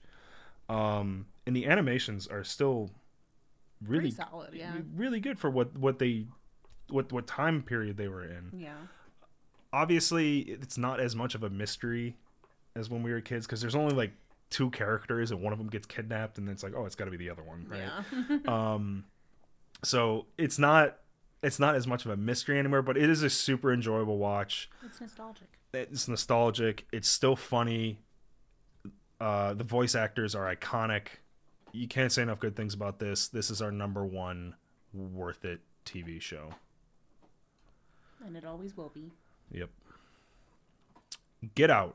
This is one that I feel is kind of controversial throughout the horror scene, I guess. I really don't know what people think of Jordan Peele's movies in general. I don't know what the consensus is, because I either hear like they're the best movies ever made or they're the worst movies ever made, and I never know like who is like more, like whose opinion is more popular. Get Out is, I believe, his first movie that he made. And it is crazy. I mean, I've obviously seen this before. I don't know if you have. No, this was the first time. It's the seeing first it time. For me. But we were watching, and it is just, it's everywhere. It's a crazy. It's constantly moving. It's a really interesting concept. It is. It honestly had me confused for. Honestly, I'm probably still kind of confused. He did a really nice job of having like a freaky incident going on while having like, he didn't play too much into like comedic relief, but that he had one character, the guy's friend, who was hilarious. The TSA. Yeah, because I'm the TS motherfucking A. Like, that is, like, he does a really nice job at balancing it while still being a mindfuck movie, and it's something that we like. This is not a genre, like, you don't see a lot of movies that are made with the same concept of this, and I think it's really well done. Keeps you guessing. It does. It keeps you guessing the whole time, and for that reason, we're gonna put it in. We are gonna put it right here between Saw 6 and Saw 4. It is a great movie. I don't know if you need to see it every Halloween.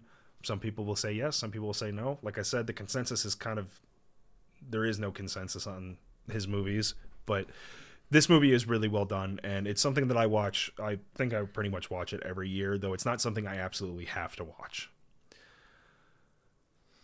Are you ready? This one might be a controversial one too, because I don't know, the ratings on Midsommar were really, really high. Were And they? a lot of people that I talk to really like this movie. I have one word for it. Trash. This is a 3.5 hour movie. Yeah. It is an extremely long movie. It goes more into the genre of thriller, I would say, than horror.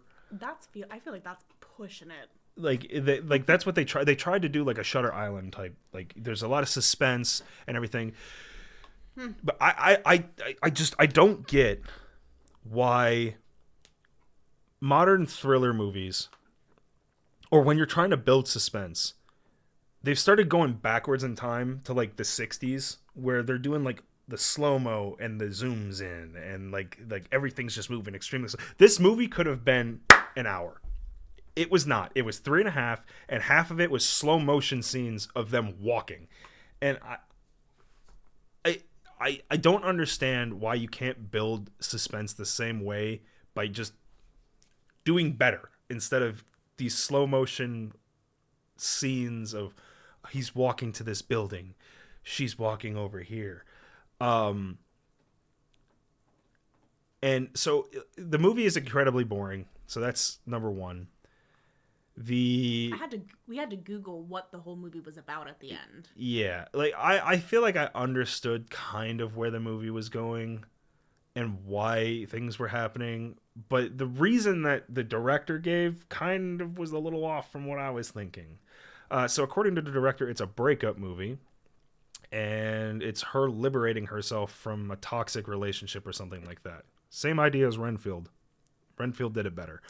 I don't agree with that. It's a terrible lesson. So the relationship is not going well, right? And well, set the preface. Her sister kills her family. Right, but the relationship was not going well before that. And so his friends are telling him to break up with her and whatever, and he's considering it. And then during this whole time, her sister ends up killing herself and both of the girl's parents. And so in that situation, you kind of don't want to, as a guy, you're not going to want to pile on and be like, also, sorry your family died, I'm breaking up with you. See ya. Like, that's terrible timing, right? You don't want to do that. So he invites her to come to, the summer solstice or something like that in is Sweden, right? Sweden. Yeah. And which it was supposed to be a guy's trip. Yeah. And so he ended up inviting her. She said yes, she comes along, whatever. And then they do a lot of drugs. And he's looking around and, checking out other girls and whatever, which, you're still in a relationship, so I get how, like, you're being portrayed as, like, a bad person, whatever. Like, I understand that part. But then he gets date raped. And then she decides to kill him because he gets date raped while he's paralyzed from the drugs. To be fair, she was also on drugs. So. Yeah, and she was also on drugs, and she just miraculously, while on drugs are supernatural, by the way, while on drugs, she automatically learned a traditional dance that they were doing around a tree, and she knew... I think when they were doing the dance, she won the crown. Yeah. She miraculously knew how to do this dance because she took drugs in this drink, and it just showed her, the drugs just showed her the exact choreography that she needed to do at the perfect time so that she wouldn't fall over, so that she would win. The whole movie is a mess. It is not fun to watch. It is way too long, and the story... See, just talking about it's making me yawn. And for that reason, we are going to add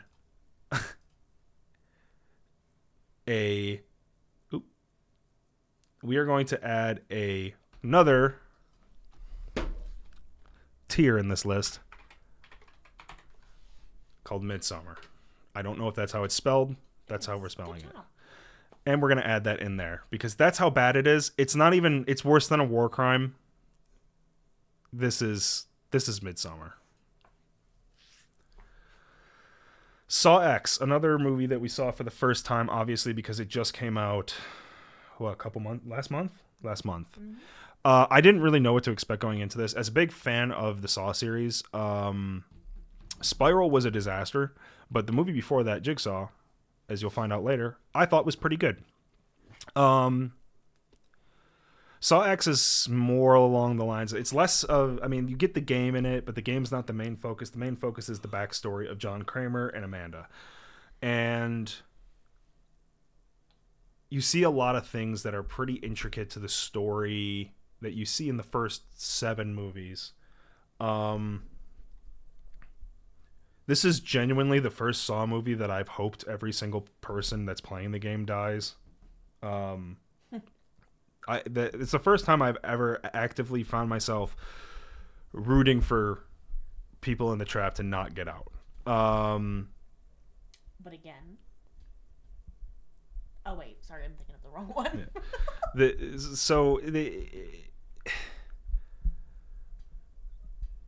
The movie is the only thing I'll say about the movie. It's cleaner than your previous Saw movies. Your previous Saw movies are like grimy. Like the camera shooting looks grimy. This is very clean, very, I guess, more high tech or whatever. And that part I didn't like too much about it, but I thought the movie itself was pretty good. It was a pretty fun watch. And I think my favorite part was just how you get to see how far in advance he thinks of like what's gonna happen without knowing it's actually gonna happen. Like when he was in the thing and you're thinking, oh my gosh, he's gonna die. Yeah. When he's in his own trap. But then he planned it out. But he planned it that way the whole time. Like, how diabolical do you have to be? Yeah. No, you really get a good look inside of John's head, and you get to see kind of what makes him tick and how he sets everything up and how meticulous he is about everything. So I do like that aspect. I was telling her when we left the movie, I don't mind Saw doing this sort of thing where it's not so much game focused as we're looking at more of the backstory. I don't mind when they do that. I just don't want them to continue the trend of they do this every single time they release a Saw movie, because it's pretty clear to me that they're going to continue with this series moving forward. So for that, we're going to put Saw X right in the must-watch Halloween between Silent Hill and Saw 5.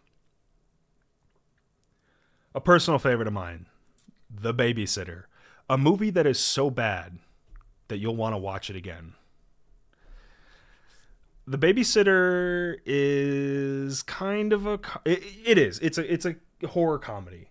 And it's got a really interesting cast of a bunch of old Vine stars. Yeah, Disney Channel. Like they have a really random cast of like people that you've seen before, but you don't know their name. But they make it work. Yeah, and they do. And good casting. The guy, I forget, the shirtless guy, I forget who that is. I forget his name too, but I think I don't know if he's Tom in the movie or what, but he's hilarious. Every part that he's in is probably the best parts of the movie. Yeah. He's really good. The movie, like I said, it's not a great movie, but it's so bad that like you'll want to watch it again. And I told her that, and she didn't believe me. And then she told me when we started this list, hey, I kind of want to watch The Babysitter again. No, I said we watched this one, and it took you a while to convince me to watch it. But you're like, now you have to watch the second one. And I was like, I'm never going to watch the second one. The first one wasn't that good. And then I watched the second one. Because you were like, I've been thinking about that movie lately. We should watch the second one. So for The Babysitter, we're going to put that in, I believe we're putting that in Fun Bad. Yes, we are putting that in Fun Bad, and we are putting that above Paranormal Activity. It's not a bad movie as much as I thought it would be, but it's not something I would watch multiple times a year. No. And very rarely I would ever watch it once a year. But it's good enough. All right, on to another sequel, Halloween 2. This one's more focused on the aftermath of what happened in the first movie, where Michael is trying to find Laurie, who is in the hospital, and she tries to make her escape. And it's all about him breaking into the hospital and the cops tracking him down. And it's more cop focused, I would say, than anything, which I don't think is a bad thing for this movie, because Laurie's in the hospital, so obviously she's not going anywhere. And you're kind of you're watching the cops try to make heads or tails of fighting what is basically an invincible monster. And so I do like this movie more than the first Halloween. I think it's more eventful. There's more stuff happening. More kills. You care more about... You get a little more of the characters, so you care a little more about them. It's not to the extent that the Scream movies get, where you caring about the characters, but it's enough to say, you know, oh, that was kind of sad, I wanted them to live, sort of thing. Or, oh, good, I'm glad he died, that sort of thing. So for Halloween 2, we are going to put that right behind Friday the 13th Part 2. We have a rolling theme here that we just like the second movie out of some of these slashers better than the first one. Mm-hmm. And now for the one that we argue the most about. Texas Chainsaw Massacre, one of the classic horror movies, one of the best horror movies to ever come out, contrary to what some people say. The movie is quite slow, but it has a building of suspense the majority of the time. You get some of the first looks into what would have been the gore genre, where people are getting put on hooks or being cut up, and what you would assume is eaten. There is a guy that becomes one of the most iconic killers in history, who is based off of an actual serial killer, where the whole movie is based off of something that loosely based off of something that actually happened. And then you get one of the most iconic exit scenes where she jumps in the back of a pickup truck and he's flying around swinging his chainsaw because he's pissed off. The movie was made in 1974, and for that time period, which is something that we feel we have to take into consideration when looking at these movies, for the time period, it's pretty, I would say, graphic for what it is. Grandpa's creepy as hell. Yeah. And the twist of the family being involved at the gas station and like everybody being a part of this, the hitchhiker, the cook, and then Leatherface, that is a pretty crazy twist for something that was made in 1974. Yeah. It's definitely not something I saw coming the first time I ever watched that movie. Me neither. Yeah, and like you kind of get, when she's in the gas station, you kind of get the idea, like a couple minutes into that gas station scene, you kind of get the idea that he's not a good guy, but you don't know until he throws her in the truck, and yeah, and then obviously you would assume that the barbecue that he's got going on in there is human. So, and then you come to the realization that they bought barbecue when they stopped at the gas station, so they were eating human sausage. They're cannibals. They are. So, for me, contrary to what she says, Texas Chainsaw goes right between Saw 2 and Scream 2 in must-watch Halloween. And take it out of there. Absolutely not. No, I won't hear another word about it. No, we compromised and we put it down farther. No, it's between Saw 2 and Scream 2. Right there. So this is absolutely a must-watch Halloween movie. That's being generous. And we're going to get into the second one and possibly the third one in our next list. Second and third one of what? This. Which is... The remakes? No, there's a Texas Chainsaw 2 and 3. Oh, no, you have fun with those. Texas Chainsaw 2 is a little more goofy. I believe that's where... Oh, no, he's got a suit on for that one. Leatherface has a suit on. Bubba? Yeah. Leatherface, yeah. Is there less screaming in the second one? Probably. She doesn't think that if a big-ass dude like Bubba is chasing her with a chainsaw that she's going to scream as much, but I beg to differ. I'm sure I'd be screaming quite a bit, but just not for that long of a period of time in a row. He was chasing her the whole time. Just too much. He's a 6'5" monster with a chainsaw. I'd be screaming too. The only thing that didn't benefit her in that is she probably could have hid from him because he's a big dude wearing a mask. So well, maybe if these people weren't so stupid, they wouldn't have ended up in that situation to begin with. So I'd like to think I'm a little bit smarter. Yeah, they honestly should have known as soon as they got to the graveyard of cars. You probably want to turn around there. Why does somebody have that many cars there? The other ones I can't blame for it because they're just looking for their friends and they didn't see that. But the first two, really, it was their fault this whole thing happened. Oh, yeah. So, like I said, if my friends went missing for however long, you wouldn't be catching me looking for them. I would have listened to the guy in the wheelchair, and I don't care if I would have had to walk my ass. Oh, yeah. All right, on to Christy.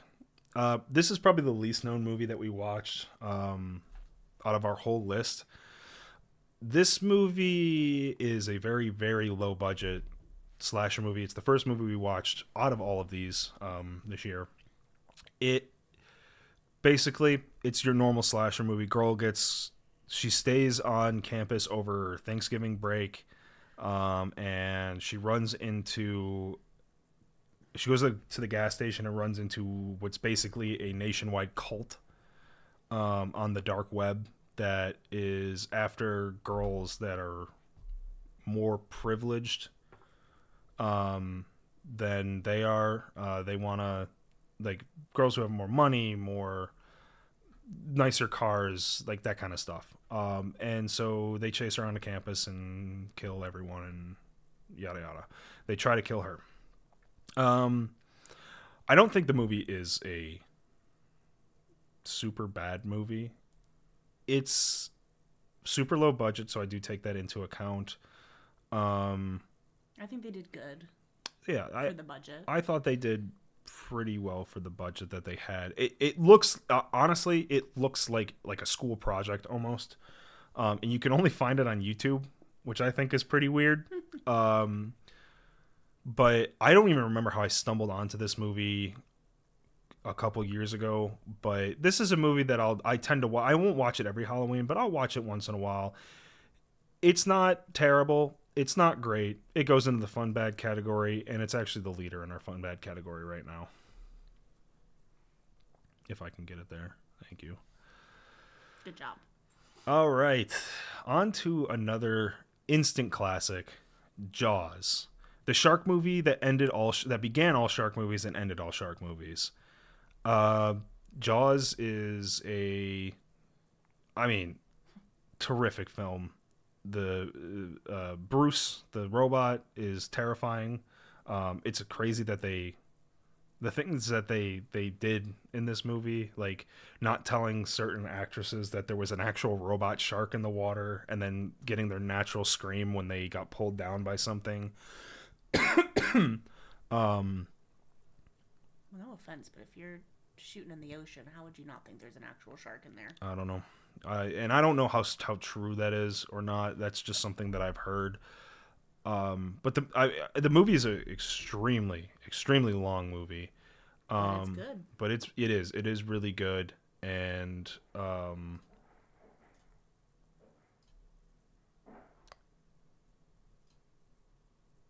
it's a really good movie, and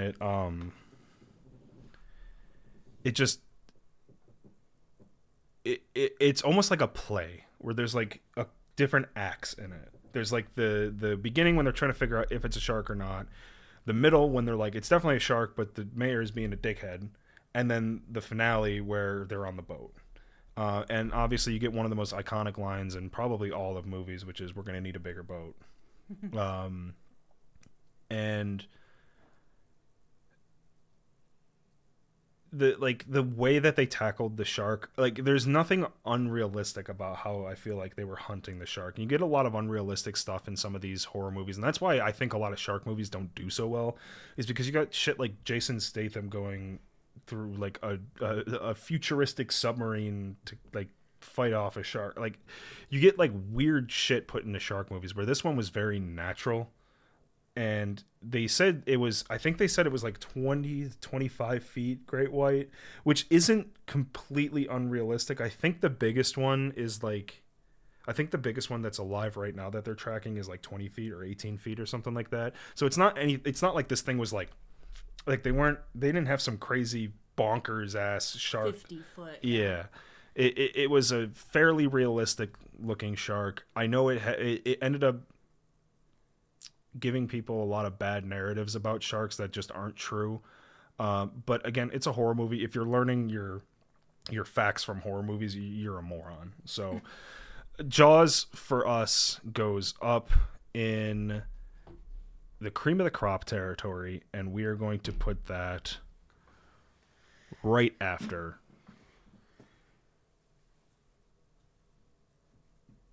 the menu, and we need to move the menu in front of the Scooby-Doo movies, so it somehow got messed up. I will say, even at the end of Jaws, you do get two little twists. The person you would least expect to kill the shark kills the shark. Yeah. And then the captain of the boat dies, and he's the most experienced Yeah. there. Right after you get the story about him being in the water on a ship that a from military the war, ship yeah. that sunk and all of his friends got eaten by sharks. So it actually it hits you a little bit that he suffered the same fate that he was so scared of. The Fly. The Fly is another classic movie. I don't hear a lot about this movie. And honestly, I'm gonna be completely real with you. The only reason I even knew about this movie or even to watch it was because of the Ice Nine Kills song about The Fly. You'd never heard about it outside of that? I've seen it pop up on like the streaming services, but I've never heard someone talk about The Fly. Weird movie, man. Weird movie. It's Jeff Goldblum, I think, who's the lead in this, and he does a nice job. Mm-hmm. The Brundlefly thing was a little funny, but like the ending was super creepy. And it wasn't like Carrie where you like were waiting the whole time for one scene where he changed. It was creepy the whole time. Yeah. That this thing was going on. And it was pretty interesting to see like his transformation and stuff, and then like then she was having his kid, and he like had a meltdown and went like full fly on him or on her. I don't think the movie's definitely not a bad movie. It's definitely worth the watch, but it's not something that I would want to watch more than once. And for that reason, we're going to put that right after Silent Hill Revelation, which I actually think we should probably move that up to like here. You would rather watch The Fly before The Meg? Yeah. The Meg is fine, but it's more of an action movie. Mm-hmm. It's just Jason Statham, you know. I'm going to be honest, I'd rather watch The Omen before I watch The Fly again. I want to see the Omen original before I make another determination on the regular Omen. The regular Omen is just the original too slow. Omen come out? Way earlier. I'm not sure. We watched. I thought that was the original Omen. Mm-mm. With Julia Stiles. Mm-mm. No. That's the remake. Apparently the first one's a lot better. Oh, then we have to watch it. Or maybe I have seen it and I just don't remember. All right, Babysitter 2. Oh, we do have this on here. So the Babysitter 2 obviously is the second one to the original Babysitter. This is the one we watched because she didn't want to watch the first one. It's got Jenna, was it Ortega? Yep. Jenna Ortega in it, which is honestly probably the savior of this movie. Yes. There's not a whole lot to say about it. It's kind of the same shit as the first one. Little cult thing going on. Tugs at your heartstrings a little bit more. Yeah. Towards the end. Yeah. It's not horrible. Said the acting is fine in it. It's funny. It's a goofy movie. And so for that, we're gonna put it in Fun Bad, and we're actually gonna put that, I believe, it was before. Yeah, before the first after. one. We liked it more than the first one. Yeah.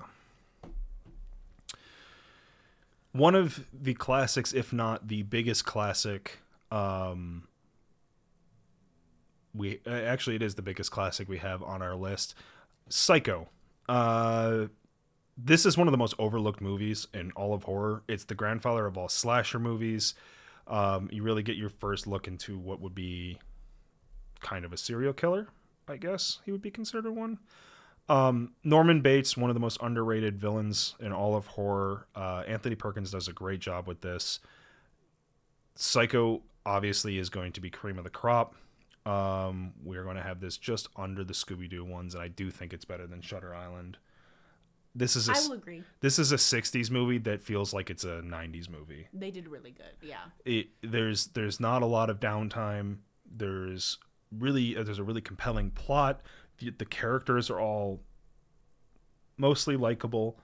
You always have an uneasy feeling about Norman Bates from the first time that you see him on the screen. You always feel like something's wrong.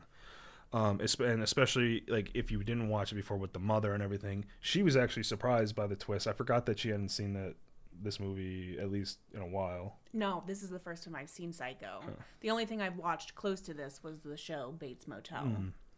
But that one, the mom was alive. Yeah. So I didn't expect the mom to be. Yeah. And this is something we were going into this when she saw it was from 1960. She was like, "Oh, great, this is going to be super cheesy." And I was like, "It's really not cheesy. Like the shower scene is iconic, but I don't think it's cheesy." It's a little cheesy, but the movie in general was actually way better than I thought it was going to be. It wasn't as cheesy as I thought. And this is another movie that is a series, and I have never seen 2, 3, and 4. And I've heard all really good things about those movies, so those are things we're going to absolutely add to our list, even if it's not the same director. And I think that's incredible. If they're really good movies and it's a different director, I think that's even more incredible because you're mimicking somebody else without like insulting them. So I'm excited to watch those in the future.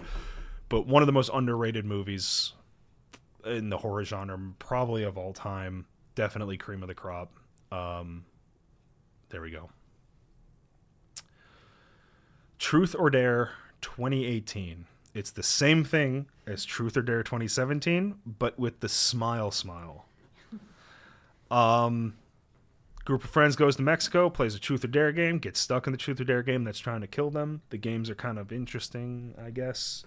The story behind it, where they're trying to find the other people involved, are interesting.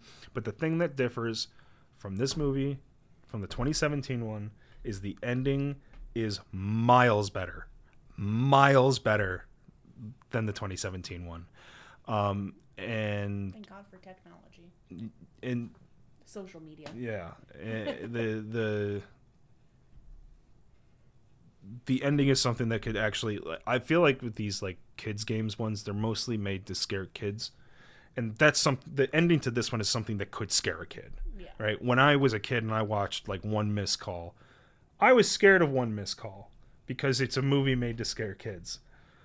If I watched One Missed Call like 6 months ago or so, that movie is trash. I don't know how I was ever scared of it. However, that's what these movies feel like they're made for, and the ending to this one is infinitely better than what 2017 was. So we are going to put this one right before Christie in the fun bad category, if it will let me. There we go. Bringing up the final movie on our Saw list, Saw 7, the 3D version. This movie is more of an action movie than your typical Saw movie. There's just guns blazing, him murdering, like the cop murdering people everywhere. There's a lot going on. The thing that makes this movie worth it to me is the twist at the end with Dr. Lawrence coming back and him being one of John's loyalists who is keeping his tradition alive, and he's the one that is there to avenge John's wife who was murdered. Actually the only person ever to be caught in the bear trap, jigsaw trap. I like that twist a lot, and then because I'm such a sucker for him, having Chester Bennington in this movie makes it that much better for me. R.I.P. Chester, one of my heroes from my childhood, even though he was only in one scene and he was a Nazi. It's nice to see him kind of immortalized on film. So for Saw 7, we are going to put this one right after. I'm going to put this after Hellfest.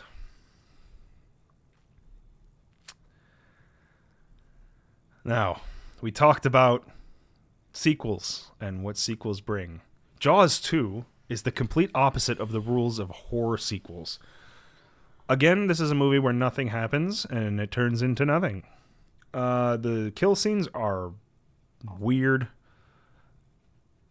The only suspense you have the whole time is you're worried that the kid's gonna die. And then the shark acts like an idiot at the end. And this movie has to go down as the worst, if not one of the worst sequels in all of classic horror series. Very anticlimactic. Yeah. For me, for the ending. It gave me nothing. It wasn't great. I I don't really have a whole lot else to say about this movie. It was long. It was boring. It was bad. We'll be skipping it next year and going straight to 3 because we know that one's better. I haven't seen 3 in a long time, and I actually haven't seen Jaws 2 in a very long time. So that was interesting that how much I disliked it and how much I don't remember how much I disliked it. This one's going straight into the bad and not fun category, but I do think it's better than Unfriended just because Bruce is adorable. Yep, he's cutesy. I'd pet him. And I lied about Saw 7. Jigsaw is going to be the final one in our Saw list. This will be the final movie in the series for the ones we watch all of them except for Spiral. So, Jigsaw is the perfect spin-off of what they should have done after the original Saw series was over. The characters are interesting. It's interesting how they tied them into the original story, how he was like the first victim that John Kramer ever had, but he took mercy on him for an honest mistake. I think that's a really interesting concept. Oh, that's where the coroner. Yeah, or not the coroner. Yeah, the coroner. No, the medical examiner. Yeah, or I guess he is the coroner. And so I think that was a pretty interesting twist on the series. This is where the killer from Harper's Island is in, because he's the detective at the end. Yes. And so he does a fantastic job, as he normally does, and it is a really, like, they did the time travel stuff in this too, like they do the other movies, but this one I felt was done in a really interesting way where it made you feel like the game was going on at the same time. It kind of brought you back to what Saw 3 and 4 kind of were. Yeah. Where things were going on like at the same time, and they blended those in those movies. But these were two completely different time periods, and they still figured out how to make it seem like it's happening all on the same timeline. And I think that was a really interesting take on it. Jigsaw, for us, goes right behind Saw 2, and I do think it's better than Hellfest. Yes. The Ring. So this is actually one of the movies that I have never seen before. Obviously, I've heard of The Ring. I don't think you would have to be living under a rock not to hear of The Ring. I'm just not a big haunting person or haunting movie person. Nah.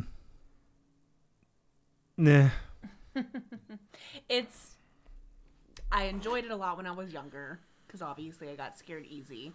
I don't think it's awful. I think the story behind it, there's actually substance to it.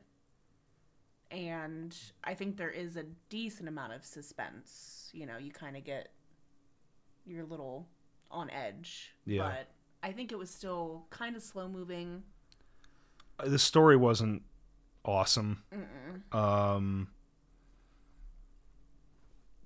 Again, another movie where the killer shows up twice in the whole movie. Yeah. She shows up like twice in the whole movie. And it's very one missed call for me. Again, it's one of those movies that you watch as a kid and you're kind of scared of it, and then you watch as an adult and you're like, why was I scared of this? And also they kill a horse for no fucking reason at all. So, you know what? The Ring, you are going straight to one and done. Right behind The Omen. Now, another movie I've never seen before, but I watched on the plane trip that I took, Ghost Ship. This is such a 90s movie, it's ridiculous. Like, everything from, like, the characters to, like, the ending. Like, it was just such a 90s movie. Like, I don't know, like, the ending is, like, her screaming and it fades out, and then, like, Mudvayne, I think, starts playing. It's like, that's the most 2000s thing I've ever seen in my life. It's a good movie. It's not exactly scary. It's pretty funny. It is pretty funny. Yeah. It did have I don't want to say it was a good twist at the end, but it's definitely an ending that you didn't expect. Yeah. But it's not as good as I remember it. It's a fun movie to watch for the first time, it feels more like up until like one scene, it's basically a PG-13 horror movie. And it is fun to watch the first time, but it's not something that I would ever want to really like. I'm never going to be in the mood to watch it again. And for that reason, that is going to take the first place in our one and done category. Mm-hmm. Like a few of the other movies on the list, they could have done more with it. Yeah. Concept is cool. And I like the main ghost or main character. The girl? No. The guy. The one who's like running the ghost ship. Oh. He plays in Dexter, and I couldn't figure out where the hell he came from. And when I remembered, and I do like him as an actor, so I think he did a pretty good job. He did, and that was at least I think the best twist of the movie is that you didn't expect that to come because I don't remember that. Yeah. Yeah. So fine movie, but definitely a one and done for us, and that is going to take care of everything from worth it TV shows all the way down to Midsommar. We have one movie left to rate, and this is either a movie that you think is the best movie ever, or you think it's the most overhyped movie ever, and I'm somewhere in the middle. The It movies as a kid, or the It movie as a kid, scared the living hell out of me. The original. And so when I heard they were remaking it, obviously I wanted to watch it as an adult and see what it's like. It's another movie that's fairly long, but it does it pretty well. There's always something going on in the movie. You're never just sitting around watching them like just sit there or whatever. Bill Skarsgård did such a fantastic job with playing it that obviously we're going to put it in one of our top 3 sections. And quite frankly, all of the acting in the movie was really good. Poor Georgie. The Georgie scene was absolutely brutal. But I think when you're adapting to a new generation of horror fans, you kind of have to have some more brutal stuff in it, or else people are going to think it's really cheesy. Yeah. And I do think they did the scene well, where they didn't show the kid getting, like, the kid wasn't like torn up, but he was just kind of gone, but you saw his arm get bit off. It's fine, right? I will have to say the CGI though of when Pennywise opens his mouth, that actually, I don't want to say it scared me, but it did unnerve me a little bit, because I was like, ugh. Yeah, they do a lot of nice things in this particular movie with the CGI, and then they take it too far in the second one. But they did a nice job with the acting, with taking a movie that was already a classic, and without ruining the classic, they didn't try to outdo it. They just tried to do their own thing, and I think that's the best way to tackle it.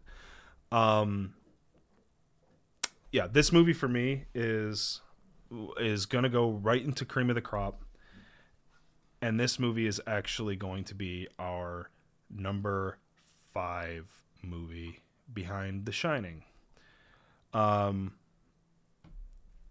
It's a great movie. It's well worth the watch. It's something that I will watch every Halloween, and probably more often than that. And it's one of those movies that makes you want to go look up other videos on like the behind the scenes, so you could see what's going on with the actors and with the CGI and that sort of stuff. It's all very interesting to watch. So for that reason, that takes our number 5 spot on there. I don't think it's the best movie ever made. I also don't think it's vastly overrated. I think I think a lot of people will overrate this movie. However, I don't think it's as much as some people insinuate. It's still a really good movie. Not the best ever made, but it's still one of the best horror movies, especially in the modern times of making horror movies, where everything's very cookie cutter and very, you know what's going to happen next. This is done the opposite way. Yeah. And also, I hate we have all the saws on here, so I know that's a little like contrary to what you see here. I hate seeing like broken bones and stuff. So when the kid breaks his arm and they're like showing it, it's just like flopping there. I hate that. It's gross. So there's our ranking for it. And with that, that's our full rankings of all 64 movies and TV shows that we watched this Halloween season. So yeah, if there are any movies that you think that we should watch this next upcoming year for Halloween season, be sure to let us know. We'll add it to our list. I know there's a lot of other horror movies that we can obviously add in here without watching the same ones. This genre is never ending, so there's a lot that we can throw in here. But if you have a favorite movie that you like and you would like us to watch it and place it on the rankings board, you guys let us know, and we'll be sure to do that. But with that, that's our tier list, and thank you guys for watching.